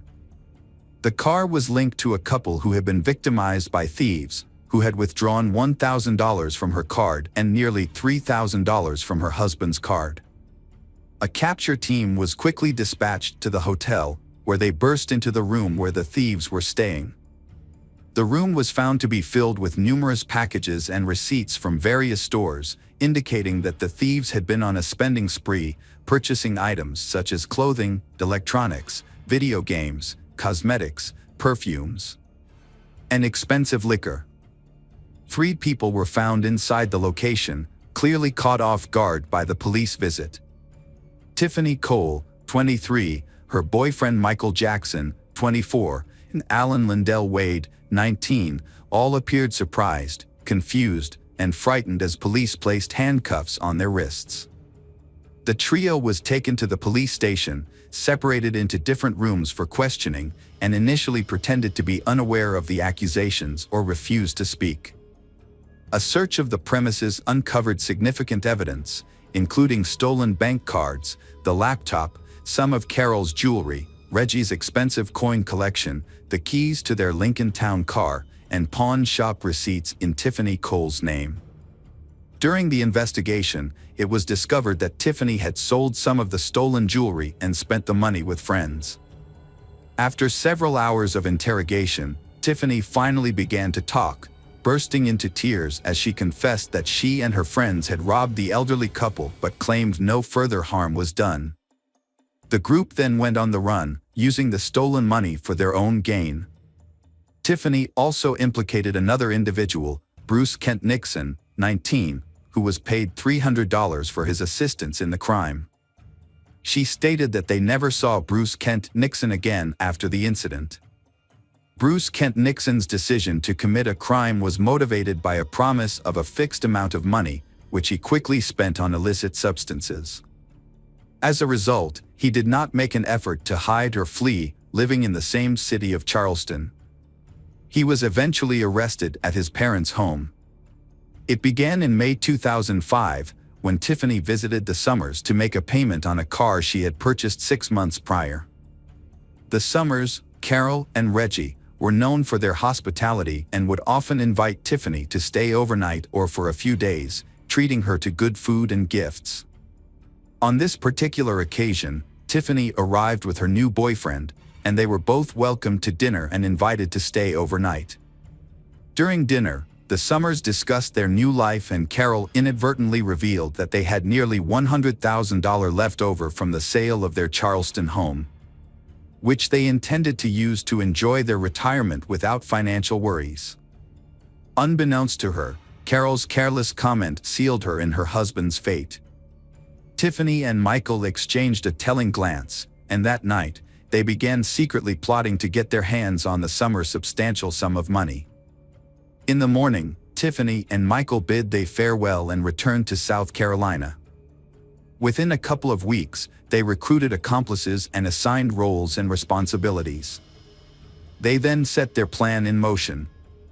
On June 6th, Tiffany rented an unassuming car. Meanwhile, Bruce Kent Nixon and Alan stole 4 shovels. Together, they drove to the outskirts of Jacksonville, where they identified a secluded spot in the woods and started digging a deep hole, which would ultimately become the Summers' grave. On the morning of July 8th, Tiffany purchased rope and duct tape from a hardware store, which she later provided to her accomplices, Bruce Kent Nixon and Alan. That evening, Bruce Kent Nixon and Alan approached the home of their intended victim, pretending to need assistance and asking to use the phone. Despite finding the young men suspicious, the homeowner, Carol, allowed them to enter. As soon as they were inside, they attacked Carol and her husband, who had rushed to her aid, threatening them with a toy gun. The Carol and Reggie was then bound with duct tape, blindfolded, and interrogated about the location of valuable items in the house, including their bank account information and PIN codes. They provided this information in an attempt to save their lives, as they were subjected to torture and death threats. After obtaining the necessary details, 2 additional individuals entered the house, assisting in dragging the Carol and Reggie into the backyard. They was then forced into the trunk of their own car, a Lincoln, which was being driven by Alan and Bruce Kent Nixon. Following behind them in a rented Mazda ARX-8 were Tiffany and Michael. The plan was that if a police patrol intercepted the car carrying the captive couple, a second car would draw the officers' attention away by recklessly speeding or breaking traffic rules. However, no police were encountered, and both cars reached their destination without incident. In the trunk, Reggie managed to free his arm and remove the bandages and duct tape covering his and his wife's faces, allowing them to breathe. However, there was no time to make any further attempts to escape. As the trunk lid opened, the Carol and Reggie was shocked and bewildered to see among their kidnappers Tiffany and her boyfriend, who had visited them recently. The kidnappers led the captive Carol and Reggie several dozen meters through the woods to a pre-dug grave. The Carol and Reggie begged for mercy, but their pleas fell on deaf ears. The young kidnappers brutally murdered them by burying them alive. According to Bruce Kent Nixon, the kidnappers spent about an hour burying the Carol and Reggie under earth. Throughout the horrific ordeal, the bound and helpless Carol and Reggie cried, confessed their love for each other, and said their goodbyes. The investigation revealed that the spouses had died from suffocation, with soil found in their mouths, respiratory tracts, and stomachs, indicating they had been buried alive. After committing the heinous crime, the perpetrators abandoned the Lincoln in the woods and returned to town in a rented car. They then went to the Sumner house, where they stole all the valuables they could find, before returning to South Carolina to spend their loot. However, their freedom was short-lived, as the stolen cards were blocked after 2 days, and all participants in the crime were arrested 4 days later. During the trial, Bruce Kent Nixon was the only one who fully admitted his guilt from the beginning and cooperated with the investigation, hoping for a lighter sentence. He led the authorities to the burial site of the spouses and provided a detailed account of the events of that fateful night. In contrast, Tiffany claimed that her boyfriend, Michael, was the mastermind behind the crime, driven by greed after learning about the large sum of money the Sumner family had received from the sale of their house. Tiffany's lawyer argued that she was merely an accomplice and not directly involved in the murder. Michael and Alan chose not to testify, but the evidence against them was overwhelming. The jury did not believe Tiffany Cole was innocent because she was involved in planning the crime, rented a car, and created a diversion in case they were chased by police. She also helped dig a grave for the victims and sold stolen items at a pawn shop, using the money to buy clothes and rent a limousine to celebrate their success, as seen in numerous photos. As a result, Bruce Kent Nixon was sentenced to life in prison without parole, while Michael Jackson, Tiffany, and Alan Lindell were given the death penalty. The criminals filed multiple appeals, but they were all denied, and the sentence remained unchanged.